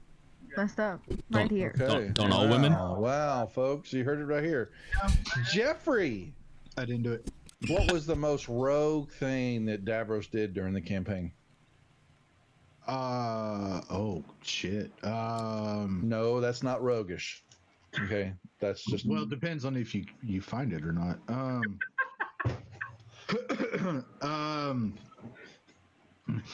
I think there were quite a few. I think one of the bigger ones was when he sent the evil vestige to another plane in the temple when it disappeared.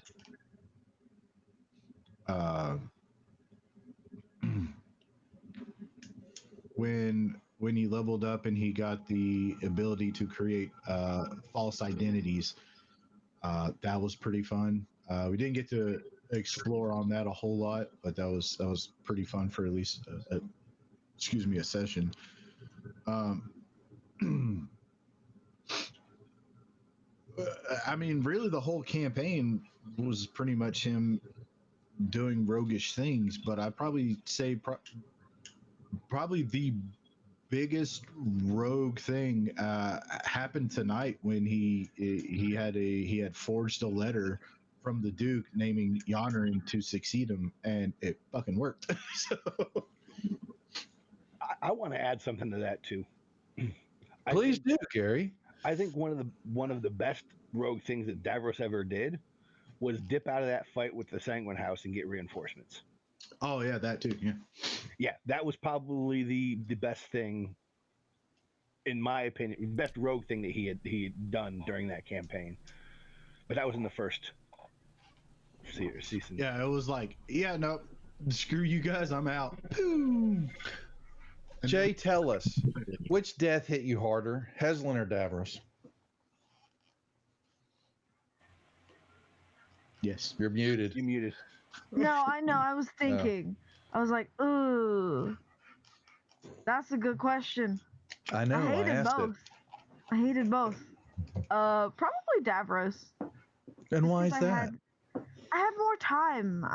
With Heslin, I didn't have as much, like, time to connect with the character. I'm sure everyone has that feeling when you first start to play a character.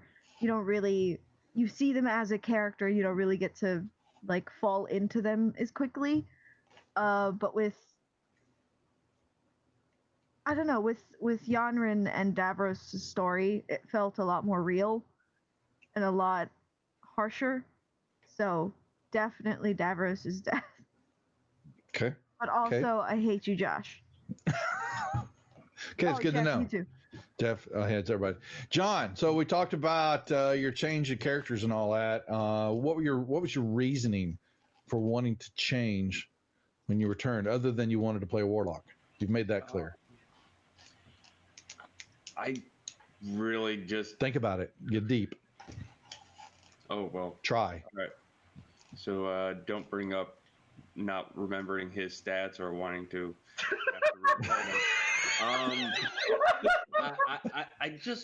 I wasn't feeling it. Like, I loved that he had finally got his dog Henry, but I wasn't feeling Kathos. I was feeling Henry, the dog, but not Kathos. Kathos had one stat above 10. Yeah. Okay. True to life, folks. And True to life. Here we go. correct me if I'm wrong, Okay. Josh, but wouldn't he have come back at level 4? Yeah, I mean, he wasn't doing anything while you What's guys. he doing now, John? What is Keithos doing? He owns a jeweler in shop. life? Hey, I asked John, not you. Hey, No, he closed down that right before after it was robbed by Davros. It wasn't robbed. If anything, you made out better than before. It's just we didn't have time to wait for you to fucking open. You could have Language. me up. It's after 10. I live upstairs. Yeah, but I was doing rogue things. He is now back at his family's farm, staying the hell away from Davros. Oh, don't worry, we can find you. Now, I have a question for Kathos. How often does he visit Malroy's grave? Does he know that Malroy is dead? Because he left the party before I would he imagine died. he probably does. We brought because we brought Malroy back to Rivermead. Oh, then often, because Malroy was kind of Kathos's teacher with a few things, so a mentorship kind of relationship. So Kathos would visit it, make sure it's nicely clean, there's flowers on there, making sure Davros doesn't come by and hide a pile of shit near it. Fertilizer, man. Yeah. Okay. Well, Josh, that begs to ask then, are we going to be subjected to more of this terror of story development with these characters in the future? There might be some one shots here and there. And because? Why not? Oh, well, okay. We'll let that go. Tell us about the doppelganger twist, Josh, with Davros. Was it always part of the plan, or was it another one of those things you pulled out of your backside, or your mind, the deep, dark recesses of your mind? Yeah, so when Jeff gave me his background, like he said, it was a page long, and it was basically here, tell me what happened to my character.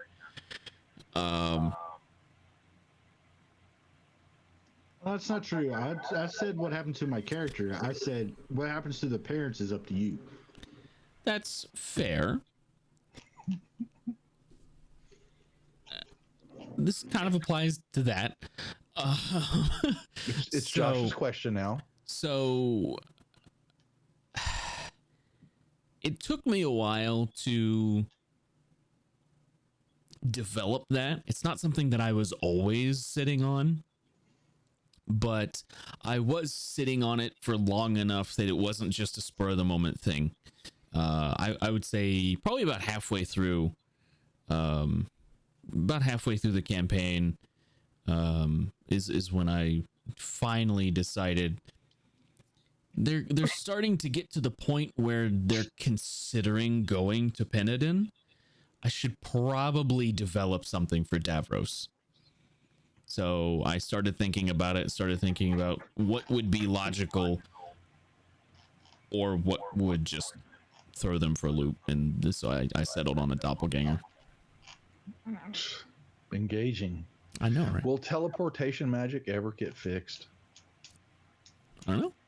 Michiko was trying. She was trying towards the end. That was part of the wrap up. Yeah. You were trying. Well, we already know the answer to that question then. I know. Okay.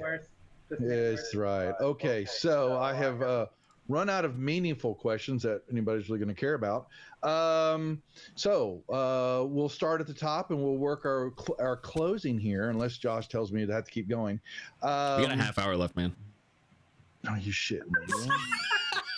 No, we can close it out. We can close it out. I can touch on a question earlier that I didn't get to answer. Please do before I ask these final engaging questions. It was about the whole character creation part and everything. Thankfully, I made a couple of characters because I made some backups just in case Davros was dead for good. But thankfully that never happened. Somehow, I don't know how, but it never happened. But when we were approached to start creating characters for all this, like I was playing a cleric at that time in Lost Minds. I said, yes, I'll play, but I want to play a roguish type character. I don't want to play a cleric 2 times in a row. Okay. And Josh was like, all right, cool, fine. So I came up with an idea for like the character build that you've seen in Sanguine Isles wasn't the first potential idea for Davros. Originally he was going to be a gunslinger, but more of a sniper type. But at the time, the rework and rebalancing for gunslinger hadn't come out yet, so it was still broken as shit. So Josh said no. So then I was like, all right, well, what if I did a rogue fighter multi-class with arcane archer for the fighter part? And he's like, yeah, that would work. I was like, all right, cool. So that was going to be the plan. And then we got the what was it? The Shut up, Duff. and then we got the ancestral weapons module, and got the crossbow that was given to Davros, and then from there I decided, screw it, I'm just going to stay rogue the rest of the way, because there's a lot of really good abilities and things coming up, so I just decided to stay that way. I got you. Very nice. Dan, I'm asking the questions, so don't be posing these questions in chat. Okay, I got the questions. Okay. No, we said we would take user questions as well. I know, but Dan's posting my questions in chat. Okay, so I mean, so Nova has a great question. I got Nova. We got Nova. We're gonna get Sharkbait too. Sharkbait's got one Jeff too. is regaling us with his process, which will take another 10-15 minutes. So go ahead. You can finish up, Jeff. Yeah, go ahead. The hardest part for all of us in creating characters for this campaign was probably for stats. Yeah. Because that was brutal. So what's Larry's backstory? Engaging. Oh boy, Larry the Bone Devil. He's a bone devil. Yeah, he's a bone devil. Bones, lots of bones. He was a way to get you guys into the city of Dis, and that was really it. That was his whole purpose, was get players from point A to point B. That's why he was there. And the interactions between the players and that particular NPC were pretty awesome. Okay. Nicely answered.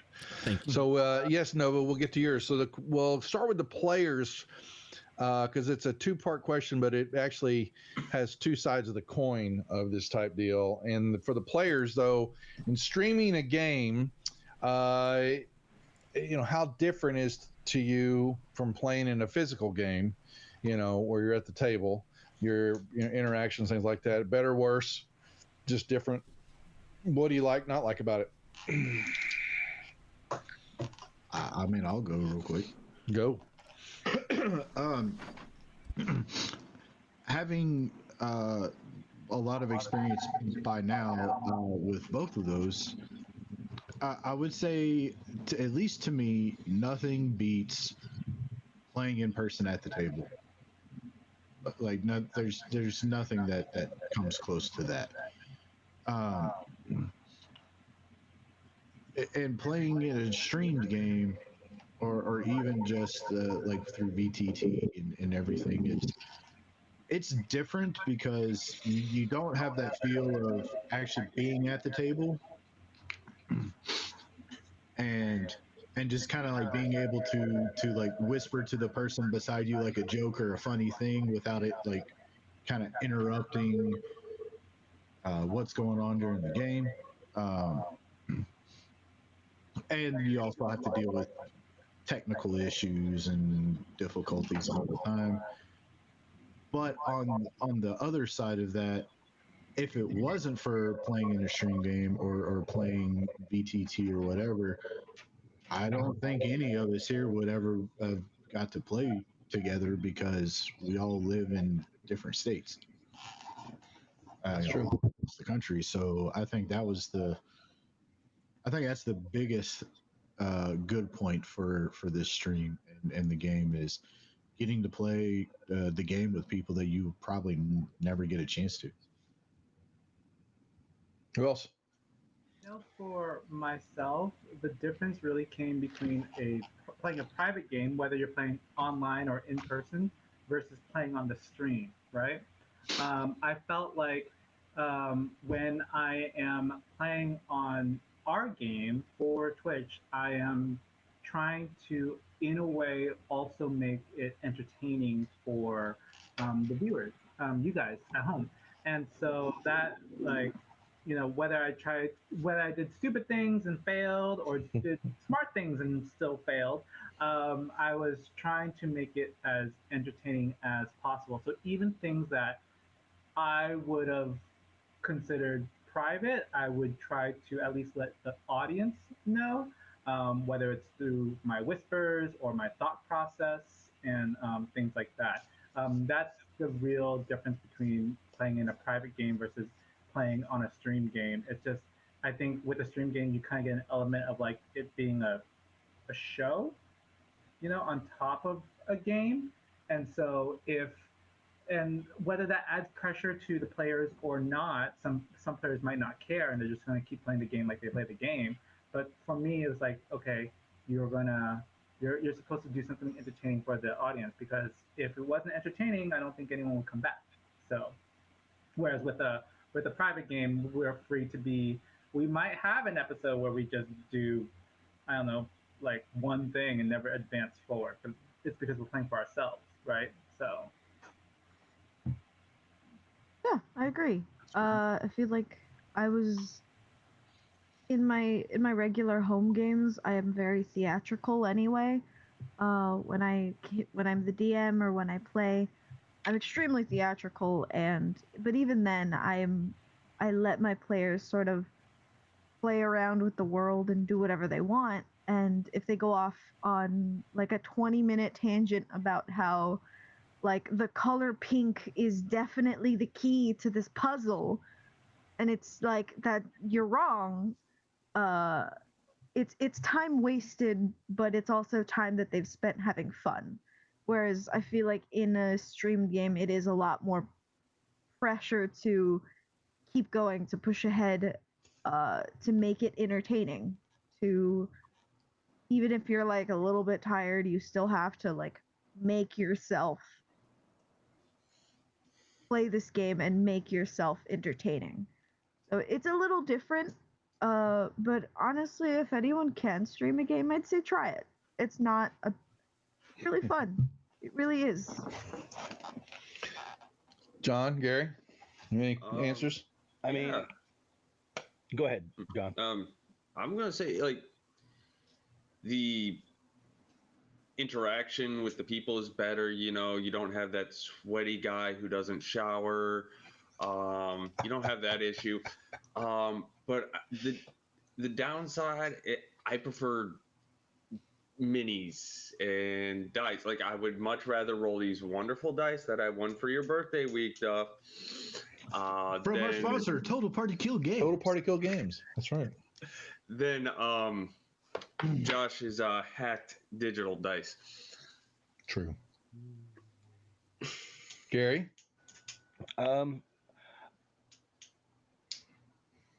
I do like the in-person games, mainly because before we started streaming with cameras, I couldn't see the reaction of the people, no matter what happened. You without the cameras, you can't get that visual input of how they're reacting. In a private or in-person game, you get that interaction and you get the feel of the realistic dice. But that being said, with the addition of the cameras for this game, it made me feel more like I was at a table in real life playing with a group of friends. And then, of course, you get the stream you can interact with, which sometimes it's good, sometimes it's bad. As all of you know, especially when I'm in channel, it's always going to be bad interactions because I pun. Also, sad. And with a streamed game, I can be the unwashed, smelly, sweaty guy if I want to be. That's right. Don't you let anybody take your must away, Gary. That's right. But yeah, I mean, they're different, but they're also the same for me. I mean, it's the same feeling for me, whether it's, as long as we have, in-person cameras that we can see reactions, it all feels the same. Now, granted, I was a little hesitant in the beginning when it comes to being on camera, mainly because I am in a basement. It was new. And, I figured I'd break a camera by looking at it or something because I'm, But yeah. Didn't you? Because I had to send you one, didn't you? No, you sent me the light. But yes, you did send me a better camera because this one that I'm using again is grainy. But my computer hated your camera and wouldn't turn on. So hopefully when I get the new computer, I'll be able to run that camera. But yeah, I mean that's pretty much my answer with the difference between a stream and Josh, before I go. So streaming a game and playing a game in person or just online has a very different kind of dynamic. Like a lot of these guys are saying, you have to constantly wonder, is this entertaining for people to watch? Is this something that people would even care to see? You also have in a streamed game, you have a pressure of there's a hard end time every time you're playing. And as a DM, how can I push the story forward to make this session actually worth the 4 hours that people are sitting here watching it for? How do I end this in a spectacular fashion every week? And sometimes you don't. Sometimes your players decide to go shopping for 4 hours and there's nothing you can do about it. Let's go shopping. That's the nature of the game, and that happens in regular online games and in private in-person games as well. So it depends a lot on the play group too, I think. But for us, for me, it's the trying to find that cliffhanger every week that really changes the dynamic. Like if I was just playing an online game, I probably wouldn't feel the pressure to do that. Like I might want to because it's fun, but there's that pressure's gone to make the end of the session super entertaining. Plus with the stream game too, there's a lot of other crap you have to deal with too that I just thought of, like if you're doing a private game or just any type of game that's not streamed or uploaded somewhere, like if you want some great epic music and you wanted to use the Skyrim soundtrack during your session, you can do that. When you're on stream or uploading it to YouTube, you can't. Yeah, you have to license music and do all kinds of stuff. And then you also have to worry about online trolls, banning people in chat, hate raids, Twitch fix it, all kinds of stuff. So it just... Yeah, up here is hotspot. Yeah. There's a lot of stuff from the host seat. So when you're the one running the stream and DMing, you have a lot on your mind, like what's going on in chat. Do I have to worry about banning somebody? But that's why we have moderators as well. So I mean, it really does help. That's that part of the question. Oh boy, I guess I could, and I won't put too much into it because you've got a Bible that will come from me on this, but it's, so I run it as a business. It didn't start off that way. It was just to play some games, and what everybody has said has been true. That in the beginning it was just to play some D&D, and it slowly started to evolve as you watch all the channels grow. The categories in Twitch for the D&D category, basically from 50 games a week that we're streaming to now it's 250 to 300 a night of channels that have grown, and that is not only because of the popularity of 5e itself, which is what has catapulted all this forward, but then COVID too. But I will say that the streaming part for me was a business to put this together to try to provide, we hope, entertainment to everybody. We have worked at some of that magic. Sometimes it's worked, other times it has horribly failed, and you pick yourself up and you go do it again. You find a group like this, or I could say my Saturday night group, they work. Other times they don't work, and you just have to sojourn through and play the game. I think also we're talking about here with the cameras coming into play in the beginning.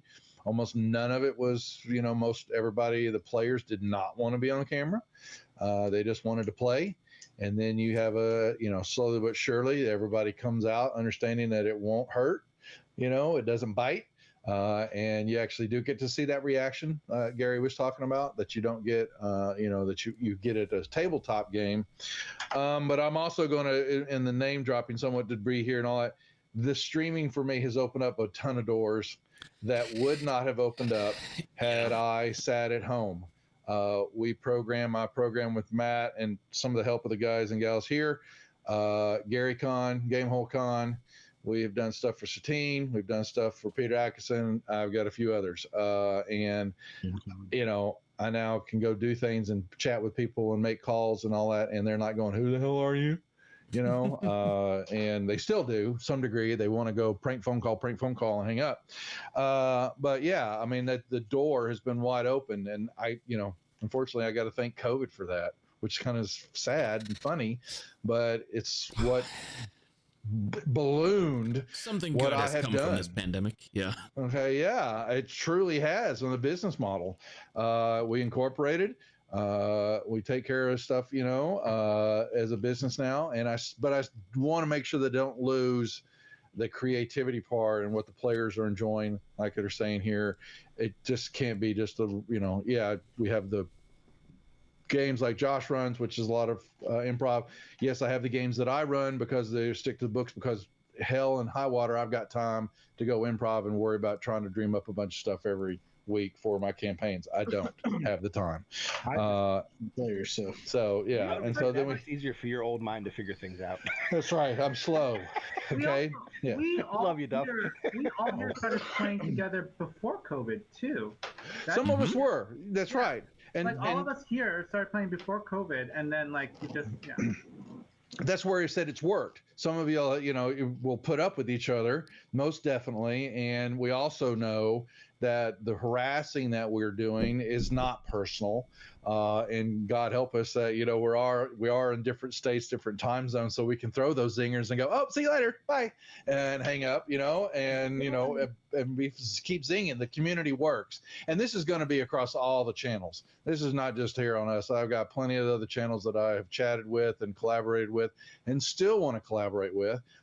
They have the same camaraderie. They still have you find one and it works for you, and you might have to pop through a few, but there are tons of opportunities out there. And I'd always faced that in the very beginning, that there was a few channels that were pissed. You can't steal my viewers, man. They're my viewers. They're here for my channel. Oh, cry me a goddamn river, JT. Because I remember some of those. Yeah, language. Give me a break. They're not your viewers, man. So they're going to hop across, and that's more prevalent now than it ever is. We are a community. We have to foster that. Yeah. So anyway, I'll get off my soapbox, but yes, the community is thriving. We have programming up and down. We got this program is ending, and Josh is moving to Friday nights. Speaking of which, yeah. Ren, so I just sent you something. So anyway, so let's get back to our last questions here for the night to the players, and then we'll do. And then Josh already know the answer to these questions, but we'll start with Gary. What you most remember? What was your most memorable memory of the campaign, and would you play in Sanguine Isles again? Oh, would I play in Sanguine Isles again? Oh, hell yes. I love this world. I've been a part of it pretty much the whole time from its inception, more or less. Most memorable moment. I mean, there were quite a few that always pop up into my head when I think about this group in this campaign. Malroy's death, Nines' death, the explosion at Komen, and then trying to save Heslin's life as Shelby, and realizing that he couldn't. It's just this whole campaign, this whole world has been memorable for me, including getting stabbed by Duff's character with a soul-sucking dagger. I miss those I'm sure that's probably his most memorable moment also. But yeah, I mean, yeah, I would definitely play in this campaign for the rest of my life if I could. Jay? Why do you always immediately come to me? We all know I'm ill prepared. That's why. I agree with Gary. This entire game has been extremely memorable. It's been a whole lot of fun, even through a lot of the,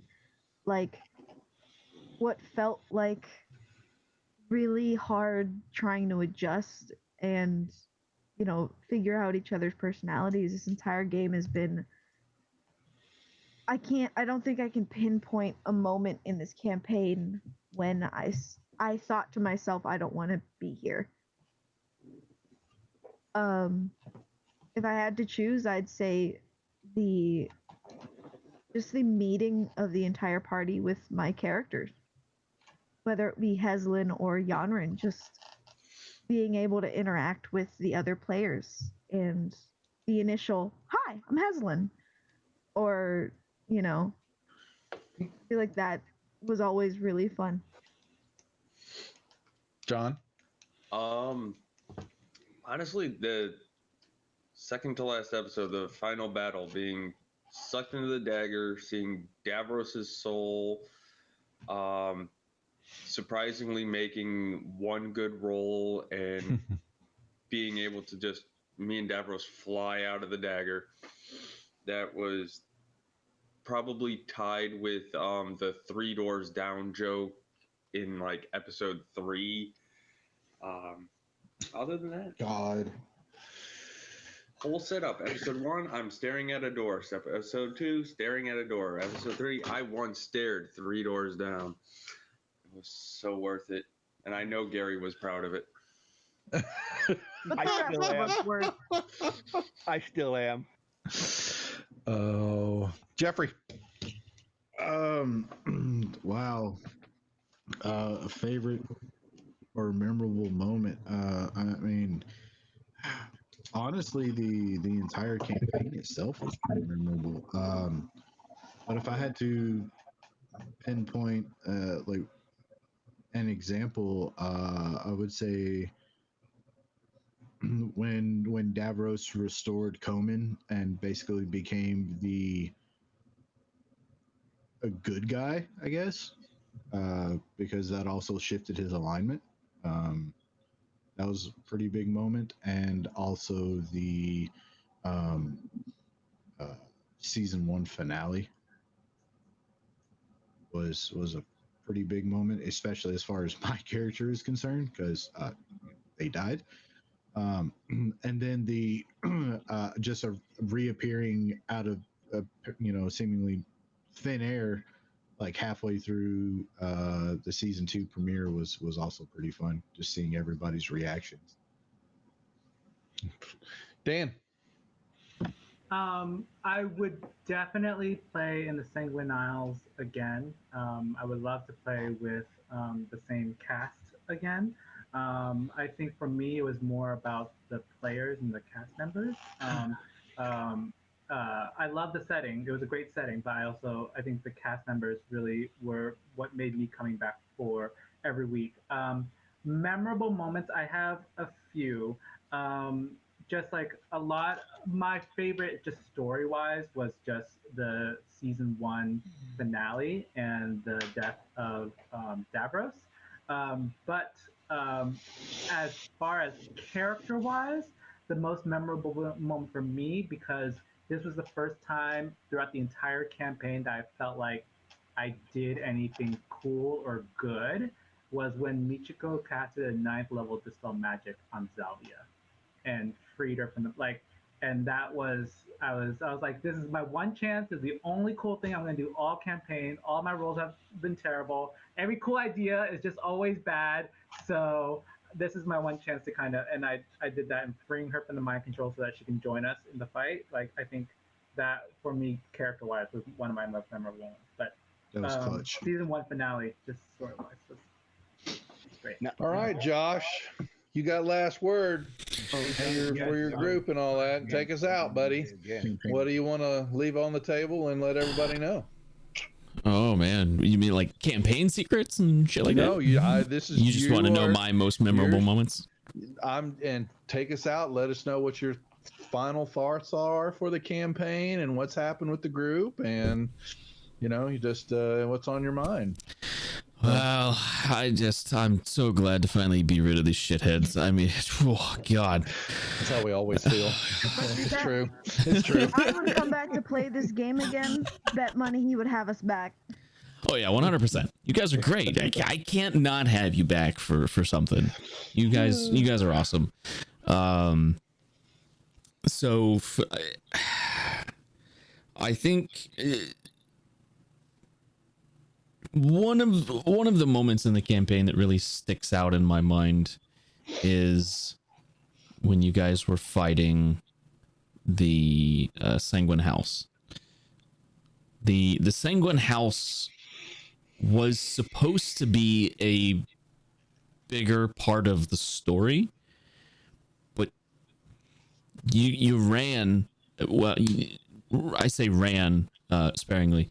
You guys fought them and beat the crap out of them after having your asses handed to you. Yeah, tactical retreat. So when Davros came back with reinforcements from Heslin's clan, and you guys were able to finally turn the tide of battle with them, for me that was kind of a turning point in the game, because up until that point, like, I still wasn't sure about it. Like, it was like, yeah, this is fun, I enjoy running this, but at that moment it's like, okay, this is gonna be a long one. I know it. And so I dug in and I started doing more with the campaign. And the Sanguine House, again, they were supposed to be, I don't want to say villain, but that druid that got away, you guys saw him during the Honk Thulu fight. He, even though he helped you with that, he was trying to put the Sanguine House back together, and having his mind wiped of the events of Coleman and having no reason to remember at that point what had happened to the Sanguine House or why they were even pursuing you guys. Like, it didn't make sense for them to continue on. Like, he knew who you were. That wasn't wiped from his mind, but it was fuzzy. Like, the events were fuzzy to him because of the wish that Davros made. Yeah. So so that was something that, kind of was quelched. Quelched? Is that a word? Quelched. Quelched. That's yeah. Quashed. Yeah, there we go. That kind of subplot was, I I don't want to say ruined, but it ended prematurely. And then Squelch. I don't think it's Squelch. That's nope. Squawk when you push the radio button. Anyway, I love playing with these guys. There's no question about that. They are some of the best players I've had. I don't want to say the best. I have a previous player of mine in chat. Might hurt their feelings. We're better. Speaking of, I don't think I ever had you do this, but the next time you talk to typewriter guy, tell him thank you for creating that Sanguine House encounter. Yeah, so my friend Ryan, or the typewriter guy, he goes yeah. They only trundled a little bit. That's an inside joke. So Ryan, that typewriter guy, I asked him to design a party of characters, bounty hunters, and he is the one that came up with the party makeup for the Sanguine House, and they absolutely wrecked your guys' shit. But it was so sweet when I slit the paladin's throat. It was. And that's what made it good, though. Like it was a very hard encounter, but it wasn't impossible, and you guys figured a way to defeat them, and like you did just about every one of the bosses that I put you up in front of. Actually, some of them were a little touch and go, but yeah, you had a lot of close calls. Oh, we did it. But yeah, I love playing with you guys, and I'd have you all back in heartbeat. Take us out, buddy. Me? Yeah. You're in the host's chair. You're streaming. So it's your last Wednesday show. So knock us out, buddy. Yeah. So let me pull up. We have. You should know the heart, dude. I should, but I like to have it in front of me. I just can't remember the times by heart. That's old. That's old. Old script. I think this is the newest one we have. So we have a few other shows on the channel. All of these times are in Central. On Mondays, we have Storm King's Thunder with DM Esquire, or Seth, and that starts at 7 p.m. On Tuesdays, we have Stormlord's Wrath with DM Sammy. That starts at 8 p.m. A lot of Stormlord stuff going on. Wednesdays, moving forward, as of right now, 0 programming. It may change. Probably. Thursdays, Tales of the Yawning Portal with DM King Bashman. That's this guy right here. That's me. That starts at 8 p.m. I played in that game for a little bit. I had to dip out because of school, but it was fun while it lasted. A very good group of role players, and some of them are power builders, but that's fun too. And we had the channel's first TPK on that show too. Yeah, I did. That's true. I was part of that. It felt great. On Fridays, currently we have no programming. Probably gonna change soonish. I gotta stay tuned. If you want to play a game on the channel, I have a casting call up on the Discord. I may have already sent it to Nova because, of course, I'm looking for players for a game in the Serenity RPG. Serenity? Space Cowboys. Yeah, it's a space western. So yeah, if you are interested in that, send me a message on Discord, and so I can interview you. I'm trying to find players and who will work well together. Essentially, Saturdays, Rise Up Against the Slave Lords with DM Duff. All female cast. Thank you, Nova, once again for the bits. That is an all-female cast, just like Storm King's Thunder. That starts at 9 p.m. on Saturday. They're on a little later than our normal shows. We like it. Yeah. Sundays. Currently, we have no programming. I think that's changing in the future. I think we have something in the works. It's there. Unannounced. Just stay tuned. We'll work on it. Unannounced. Yeah. We're not sure if it's Sunday or Wednesdays. Okay. So Gotcha. Yeah. We have a non-streamed show, Savage Worlds East Texas University with Eric B. That is exclusively posted onto YouTube.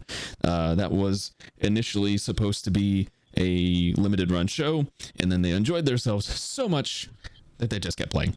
So that's and it's that. Great, you should watch. And It is. It's on. good. Yep. Yeah, it is really good. We have our subscriber only game is coming up this Sunday. I am DMing the game this Sunday. If you are a subscriber to the channel and you want to play in the game this Sunday, there's one slot left. What day is it? Sunday. Sunday. If you want to play in That's it, right. head to our Discord. Send a message in the sub Twitch chat. Sign up for it, and I will get you a slot in that. It's first come, first serve. It is open to people who are in other programs on the channel. Initially, it was just open to like normal subscribers who weren't involved in the channel, except through our Discord. But yeah, it's open. I have one slot left. It's this Sunday, 5 p.m. Central. Elder Scrolls universe. It's a lot of fun. Yeah, I'm doing a one-shot set in the Elder Scrolls.